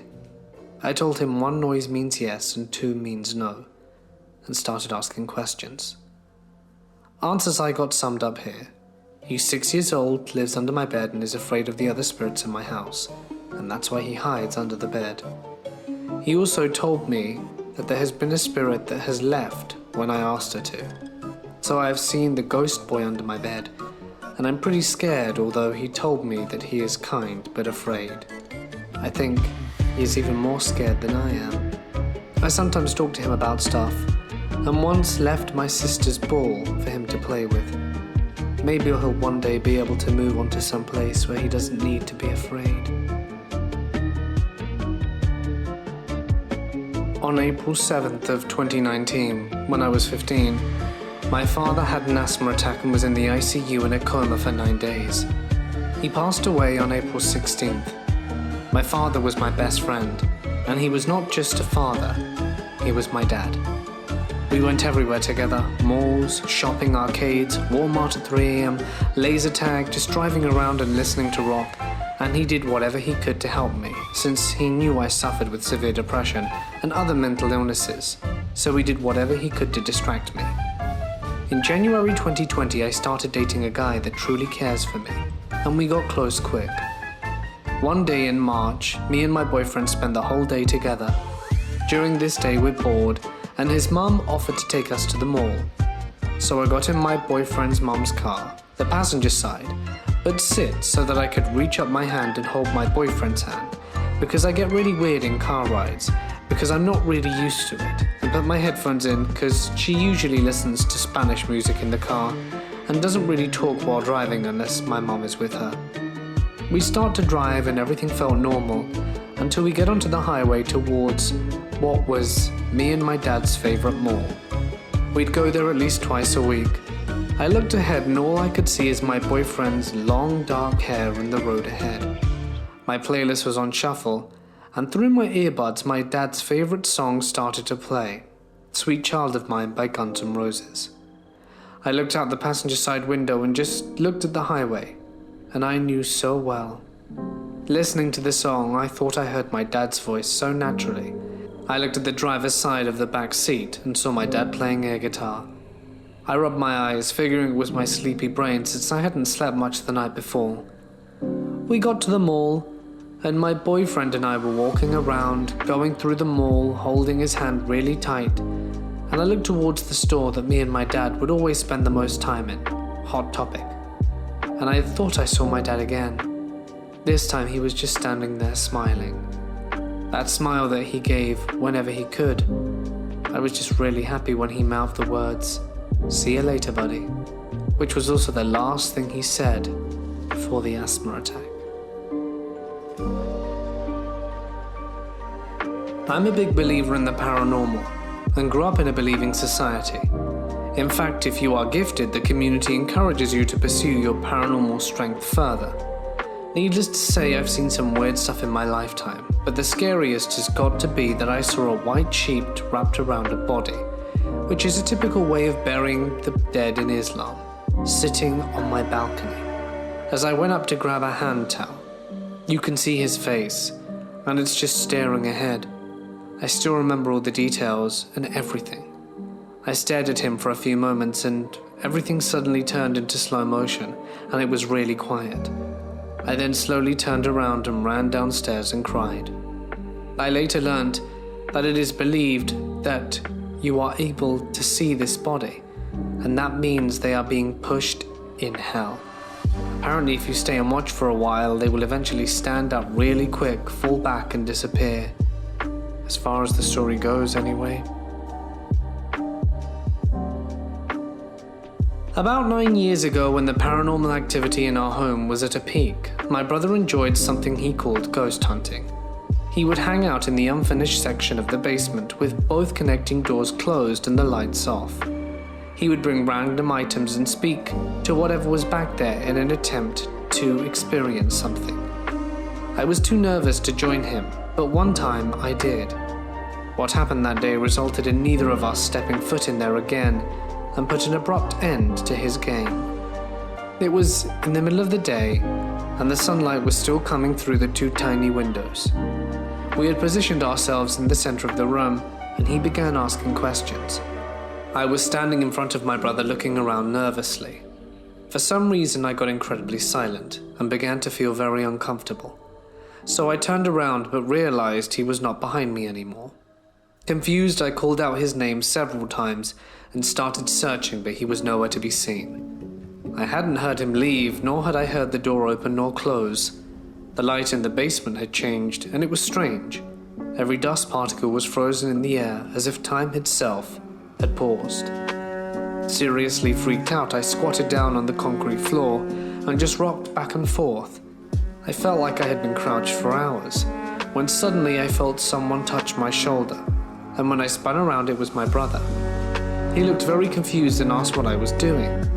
I explained what happened and he just said, "What do you mean? I've been here the whole time." Whatever we contacted that day was able to separate us somehow. It still spooks us, and I'll never know what really happened. When I was young, my mum and I moved into an apartment. About 3 to 4 nights a week, I would hear noises from the kitchen. It sounded like drawers opening and closing and cutlery being rattled about. I would stand at the threshold of the kitchen where the carpet met linoleum and tried to see what was happening, until I'd inevitably get freaked out enough to wake up my mum and tell her someone was stealing our knives and forks. She would of course tell me to go back to bed. By the time we moved, we had no spoons left. People who spent the night on the couch reported seeing shadowy movement from the corner of their eyes. My mum never noticed anything odd. As an adult, I make my living as a theatre artist. Throughout my childhood, I was involved in many community theatres, and there is one superstition about the theatre world that is absolutely true. There is not a real theatre without a ghost or two hanging about. The ghost at this community theatre in my hometown was lovingly referred to as Troy. He was a friend of the owners who painted many sets for the company before passing away from a chronic illness. The owners said that he still hung about, and I, fully believing in the paranormal from a young age, didn't question it. In fact, I would sometimes sit in this stairwell before shows and talk to Troy, and would ask him how he was doing and thank him for watching over the theatre and his friends. Nothing ever came from those moments, really. It was just something I would do to get the jitters out before a show. Fast forward a short time later, when I was asked to help run the sound for a play. I got to work to set up in the tep booth, which felt super cool. It was just me and the lighting guy up there alone.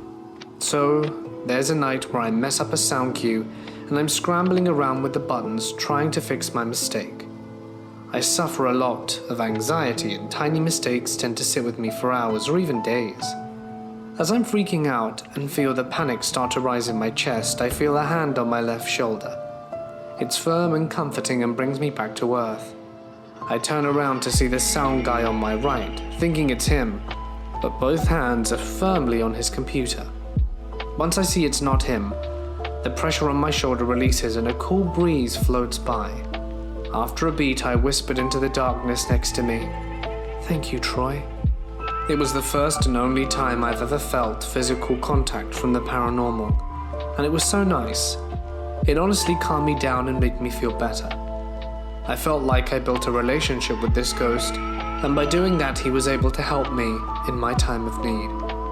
Just goes to show not all paranormal connections need to be scary. That theatre no longer exists, and every once in a while I think of Troy. and wonder if he was able to move on.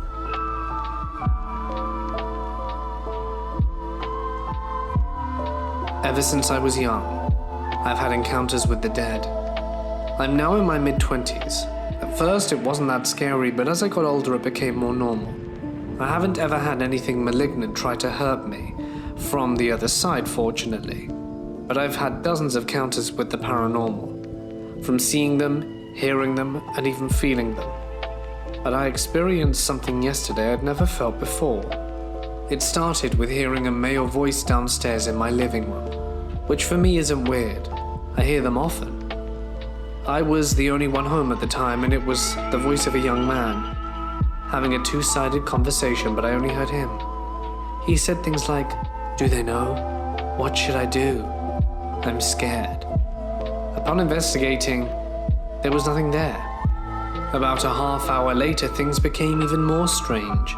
I was in my dining room, which is where the doors to my basement are. My basement is an unfinished dirt floor room that no one hangs out in.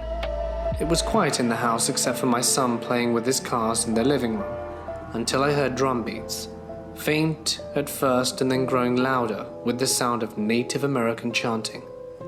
It sounded like it was coming from underneath me, so I opened the basement door and the sound grew immensely. It was coming from the darkness in my basement. I flicked the light on it and it stopped. Has anyone ever had encounters with Native American spirits? This is the first time I believe I've ever dealt with anything like this.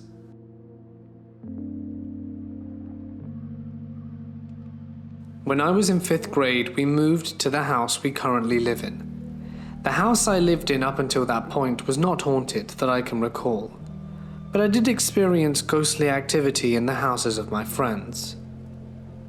When we moved into our new house, things started happening immediately. During the tour of our property, it became clear to us that our neighbors had sold the house and moved next door for some reason. They wanted to be near their old home but could not stay in it anymore. Keep in mind my parents didn't believe in spirits, which will be important later. Shortly after moving in, something clearly wanted to grab my attention.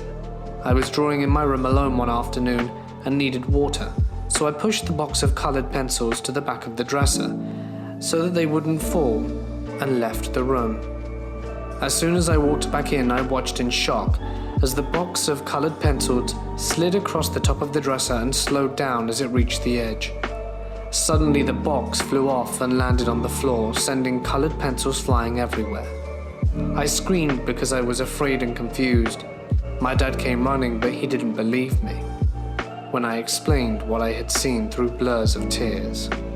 There was no open window or fan on, and my floor was not slanted, which could have offered the only alternate explanation as to why these things fell over. Back in college, I lived in a studio apartment after moving out of dorms. My childhood home was haunted. Whenever I go to a new place, I can usually feel if the energy is off, but it took a while to figure out my apartment. I think something either followed me there or an entity, a new spirit, is residing in the studio. Most of the time I felt totally comfortable, but there are things that happened that I can only describe as paranormal. Like for example, one time in the middle of the night, a bunch of dishes fell over the counter in the kitchen, and the huge crash woke up my significant other and I from a deep sleep. When I went to investigate, one of the cups was rotating on the tile. I watched it spin for a solid minute before picking it up. Another time, something yanked the lamp off the bedside table during the night so hard, it shattered beyond repair. There was also the occasion that a voice interrupted a phone call when I was there alone. It was a hushed whisper that said, "I'm right behind you." I checked everywhere but found nothing.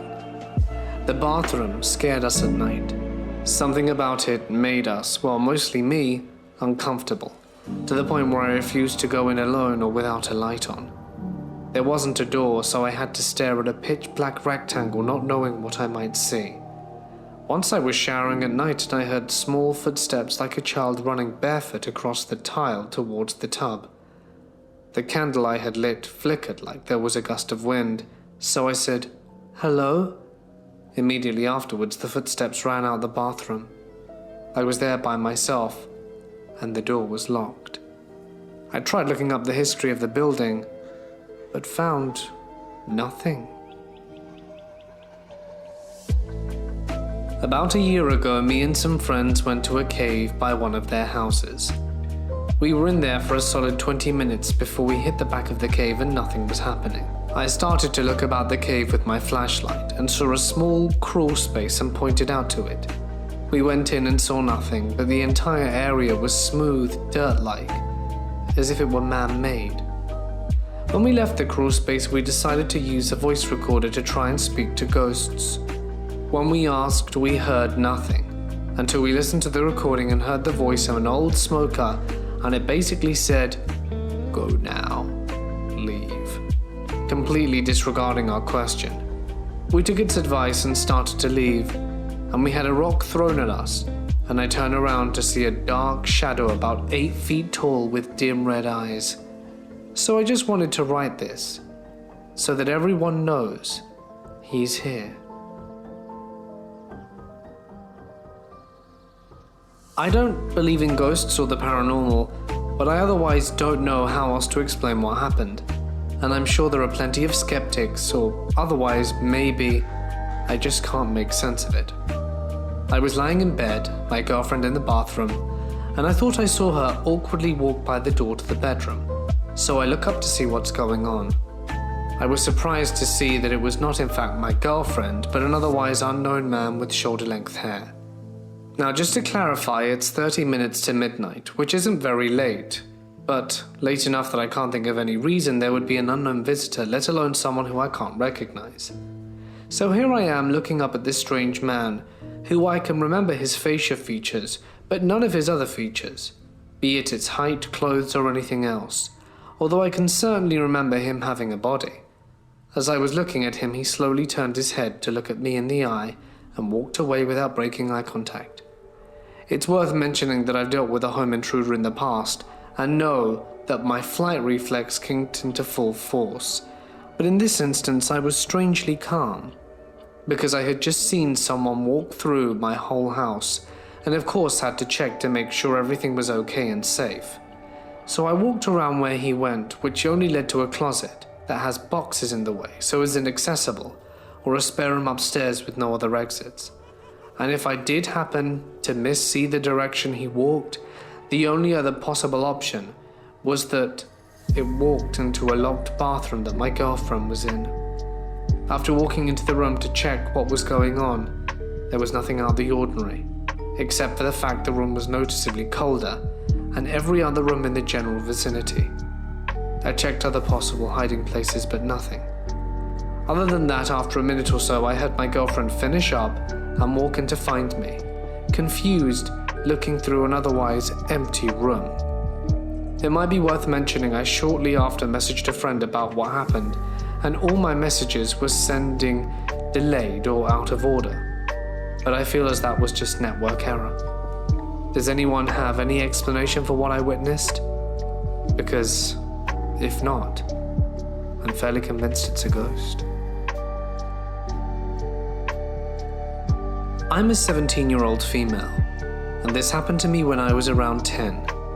I live in New Zealand, not exactly a country booming with ghost tales or anything of that sort, so any ideas on what I experienced would be appreciated.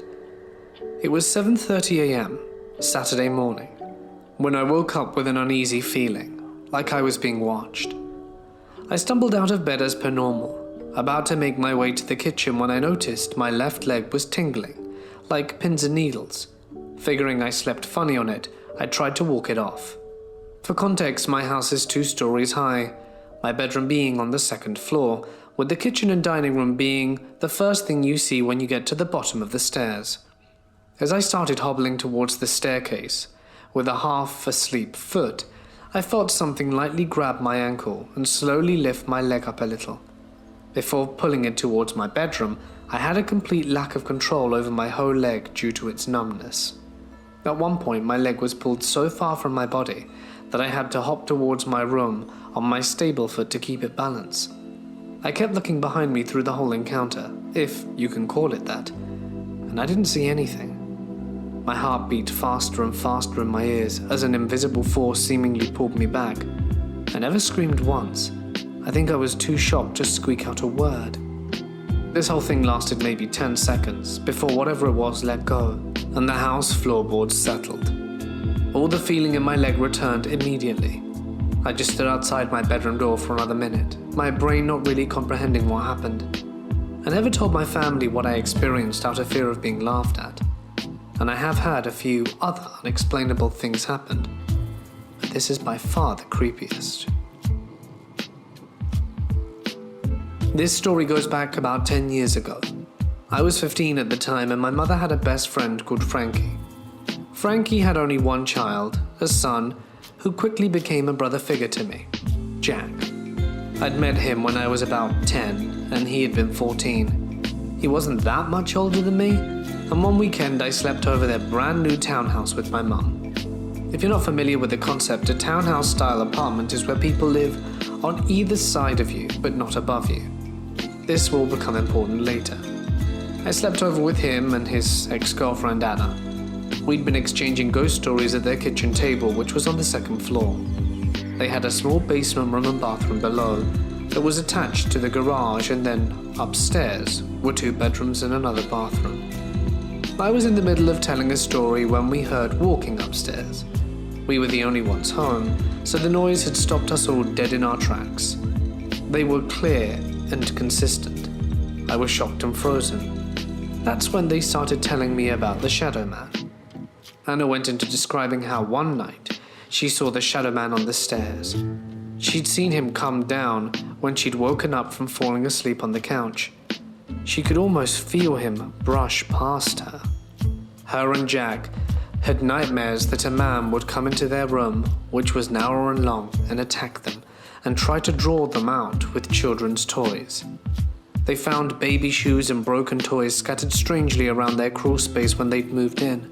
The whole 9. They told me in detail. That is when everything started to go down. After the footsteps died off, we went up to their room to watch TV and chill. They had a huge square window above their bed. My back was to it, and I was facing the door. Anna was on my left, Jack was on my right, and I continued my story, and they were both in awe, especially Anna, who was zoned in on me the whole time I spoke. Suddenly, out of the corner of our eyes, Jack and I saw a huge, dense, black shadow zoom overhead and dart into the vent above Jack. I'd stopped telling my story again instantly. Jack and I reacted at the time, so we knew we hadn't made it up. Anna had crap peripheral vision and hadn't seen it, but the second we started explaining it, I felt this deep, intense, burning feeling on my right shoulder. And I kid you not, I felt like I'd been burnt with a cigar. I yelped and threw myself forward in pain, and Anna immediately checked my back. Lo and behold, there was a huge burn mark about the diameter of a cigar. What was sad was I don't want any evidence of it. She was going to take a photo and tell our parents, but I had experienced years of not being believed, and I was scared they'd think that it was some kind of prank or way to get attention, or they'd just write it off. God, do I regret not taking that picture.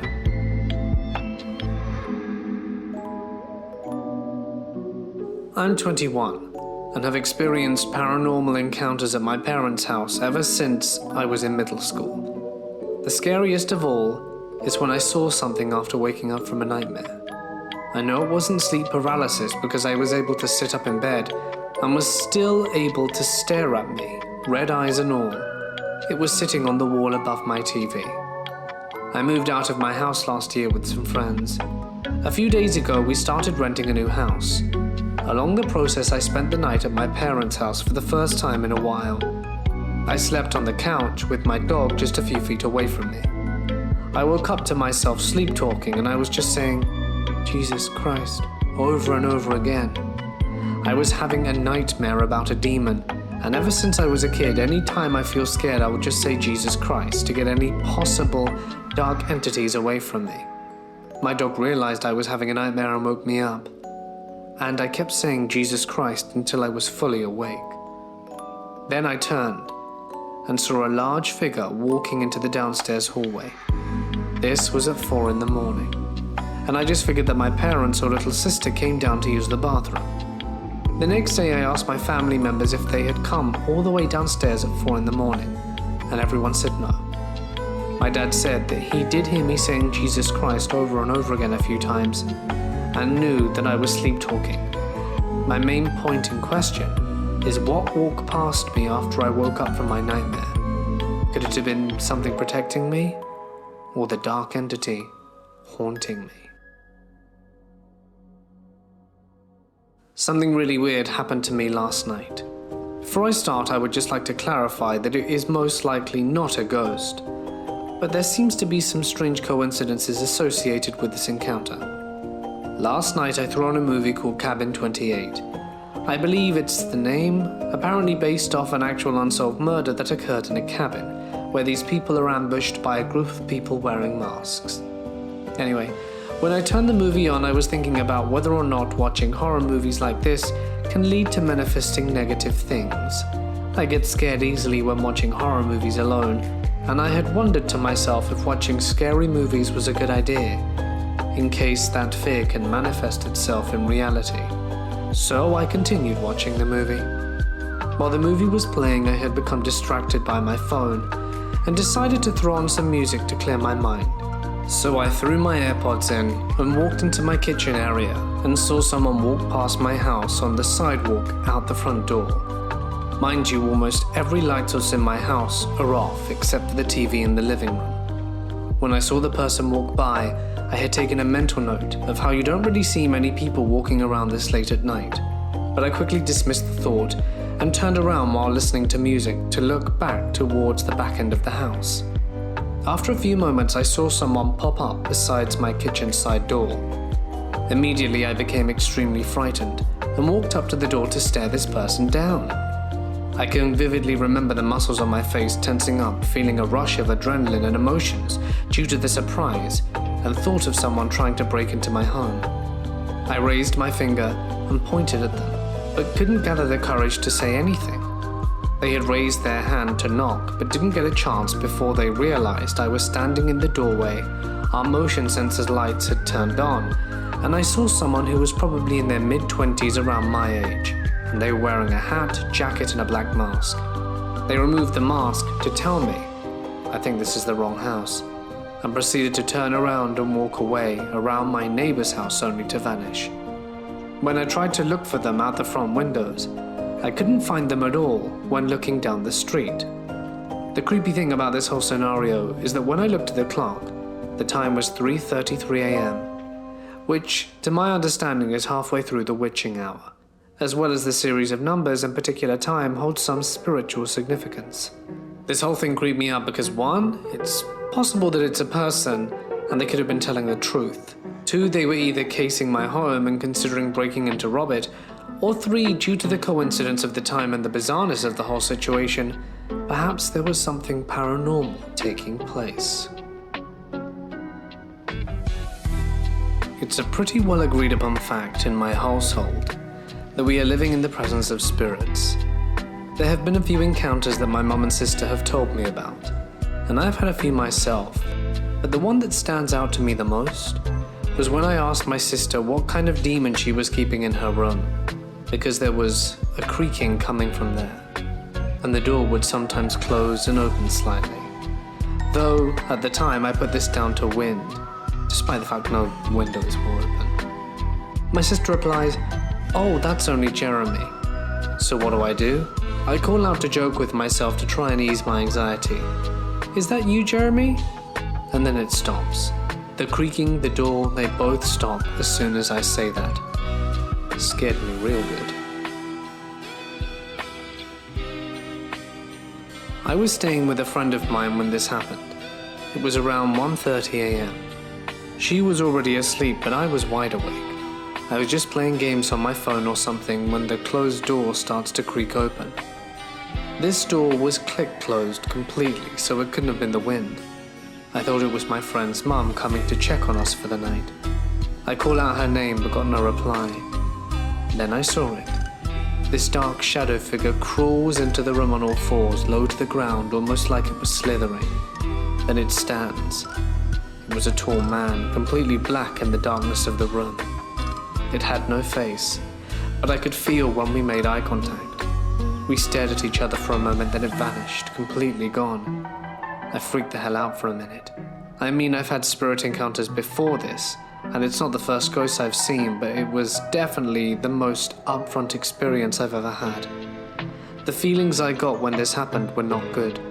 The spirit had a darkness to it. This guy was not good to have around. Once I calmed down, I got up and turned on the hall light. I thought about getting my friend's mom, as she is spiritual like me, but figured it would be better to address it in the morning. I got back to bed with my friend and fell asleep. People have told me that they would never have been able to get up after that, or that I'd die first in a horror movie. But I honestly didn't feel like I was in danger. I knew that the spirit was gone. I felt it. In the morning, my friend's mum and I went through the house with Palo Santo wood, cleansing the house and banishing the spirit. Then I made some witch's salt and lined all the exits and entrances to the house.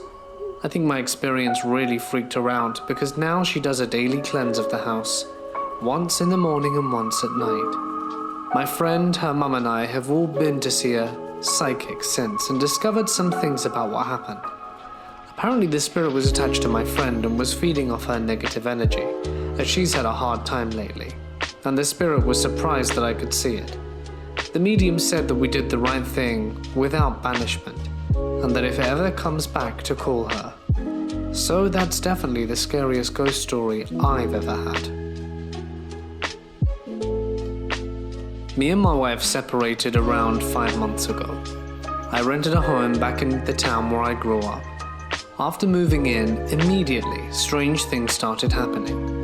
Please keep in mind this is a very old farmhouse, like skeleton keyholes on all the doors.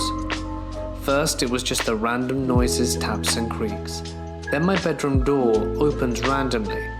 3 people have witnessed it. And then we started hearing what sounds like footsteps at night. Again, very old house, so I didn't think much of it. Me and the kids started joking around, saying things like, "Oh, the ghost is messing around in the hall again." Or we'll hear something and someone would say, "Ah, it's just the spirit." The more we acknowledged that we knew something was up, the worse it became. I have awoken to what sounds like someone beating on the back door 3 times. I have a piece of art in my living room that's made of wood and weighs at least 3 to 4 pounds. It was hung up with 2 screws supported very well, and when I was asleep it flew across my living room and scared me to death. One night, my son went to take a shower, and I was in the garage and I heard him scream. I ran as fast as I could to him, and he was in the fetal position, balled up on the bottom of the shower crying. My son is 11, doesn't scare easily, and all of my kids started on horror movies young. He does most of the pranks and scaring around the house, and yet he still will not discuss the reason behind the incident, just that he felt scared all of a sudden. I know exactly what he means. I only sleep in the master bedroom when there's someone else home. I can't explain it, but I just have a strange feeling in there. After the scare of my son, it's an everyday reminder that no one wants to use the bathroom with the door open. There's another bathroom incident.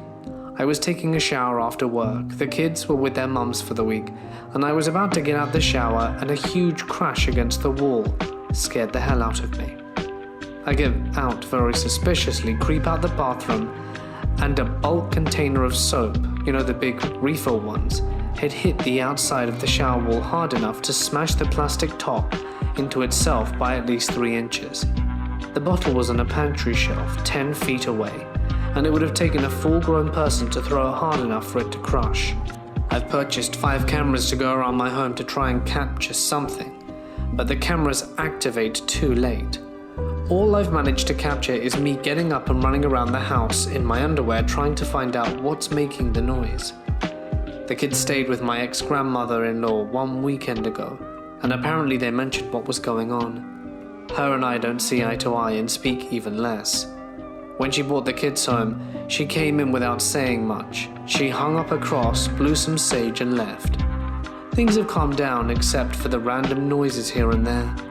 People might say I'm crazy. but I really don't want things to start back up again. Back in the early 90s, my boyfriend arrived home from school early one day, for some odd reason. Without being overly observant, he goes into his room in the dark. It's a quiet house, and he grabs the phone to call his friend Frank. He hears his mum on the line talking to one of her other nurse friends about a patient. He hangs up the phone and waits a while, but curiously looks into the driveway and doesn't see his mother's car. He then searches the house calling her name, but no mum. A few hours later, her car pulls into the driveway and he asks her if she came home for a minute that day. She hadn't.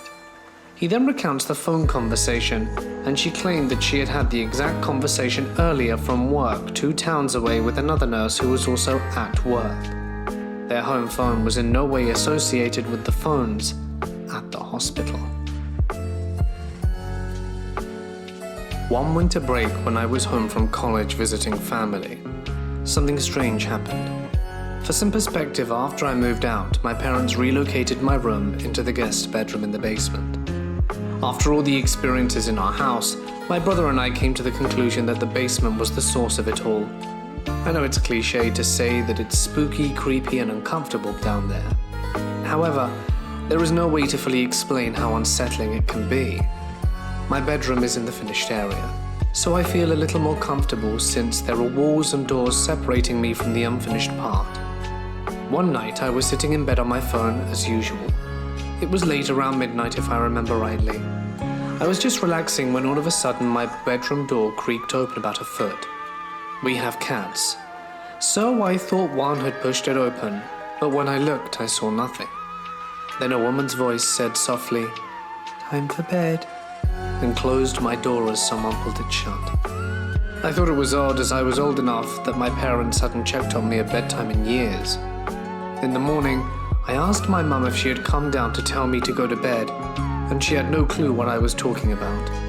To this day, I'm still not sure who or what it was. A ghost was either mimicking my mother's voice, or it was something else entirely. I also have another story. When I was sitting in school, I had gotten home from class early and decided to call my brother. I had time to kill before my boyfriend got home from his classes, and I wanted something to do. My brother and I talked over the phone for a long time, easily 45 minutes.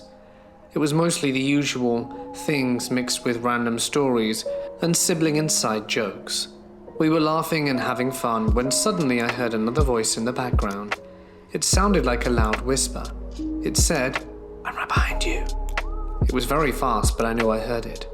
It was almost mocking, and I'm feeling sick even recounting this. I stopped my brother to ask if he'd heard it too. He had. He was hoping it was nothing, but at this point we were both scared out our wits.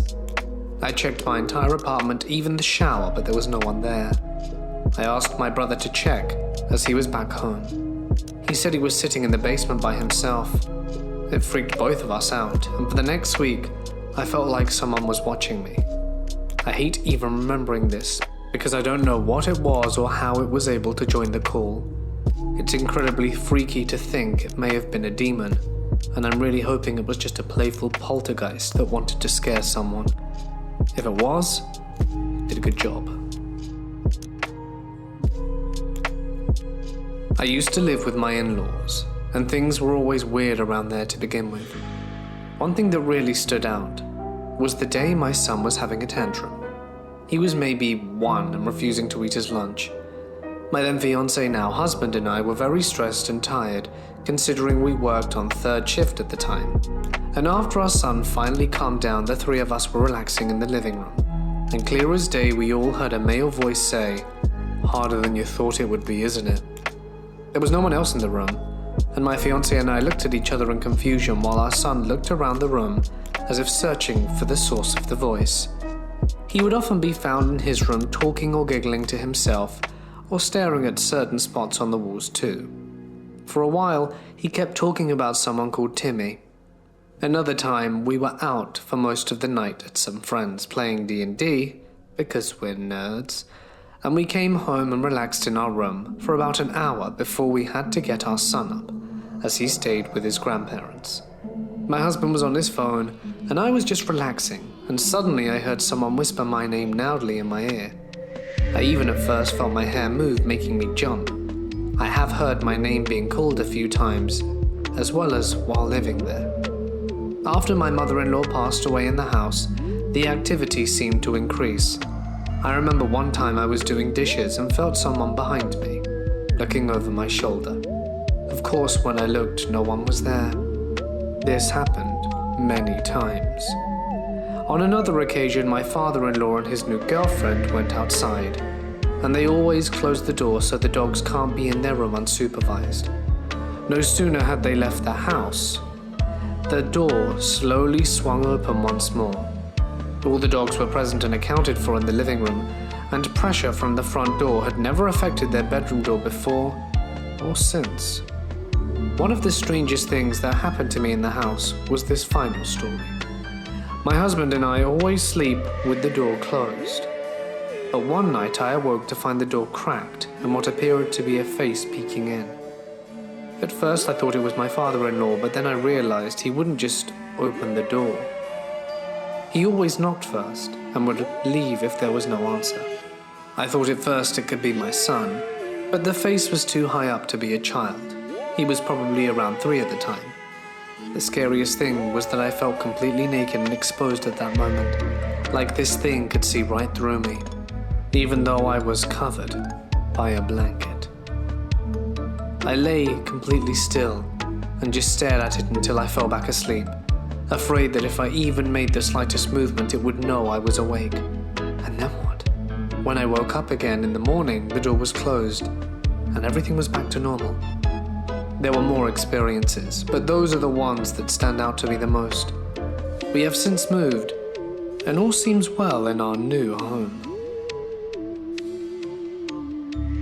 In August of 2017, I was excited to buy a small house in Penetanguishene, Ontario.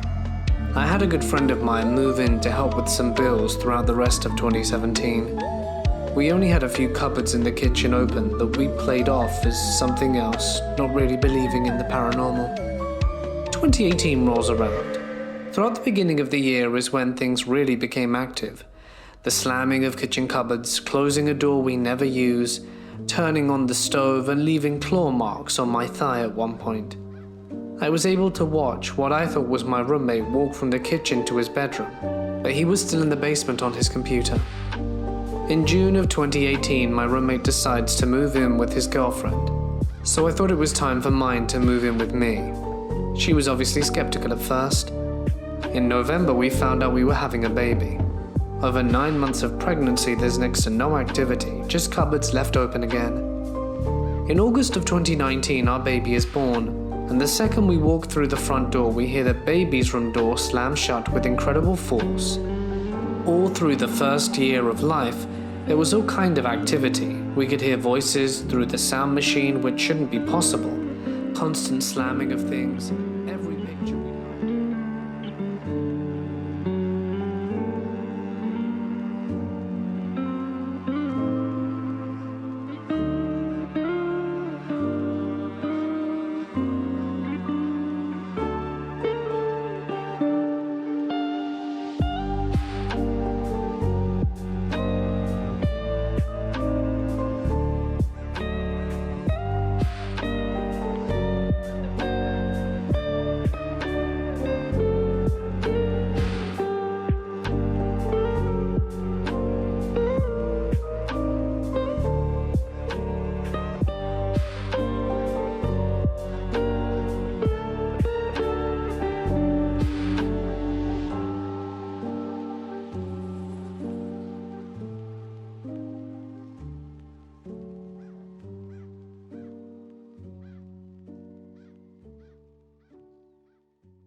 Of all the money that e'er I had spent it in good company, and all of the harm I have ever done, alas, it was to none but me. And all I've done for want or wit to memory now I can't recall. So fill to me the parting glass. Good night and joy be to you all. So fill to me the parting glass and drink a health whate'er befalls. Then gently rise and softly call, good night and joy be to you all.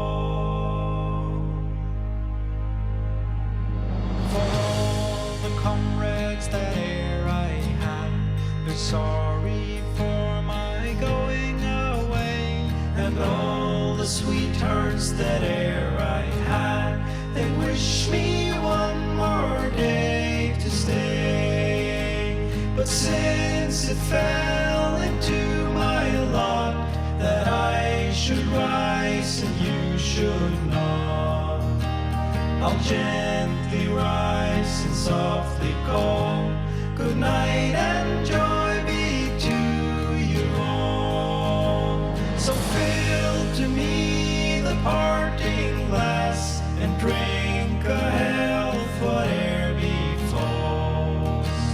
Then gently rise and softly call, good night and joy be to you all. But since it fell into my lot that I should rise and you should not, I'll gently rise and softly call, good night and joy be to you all. So fill to me the parting glass and drink a health whate'er befalls. Then gently rise and softly call,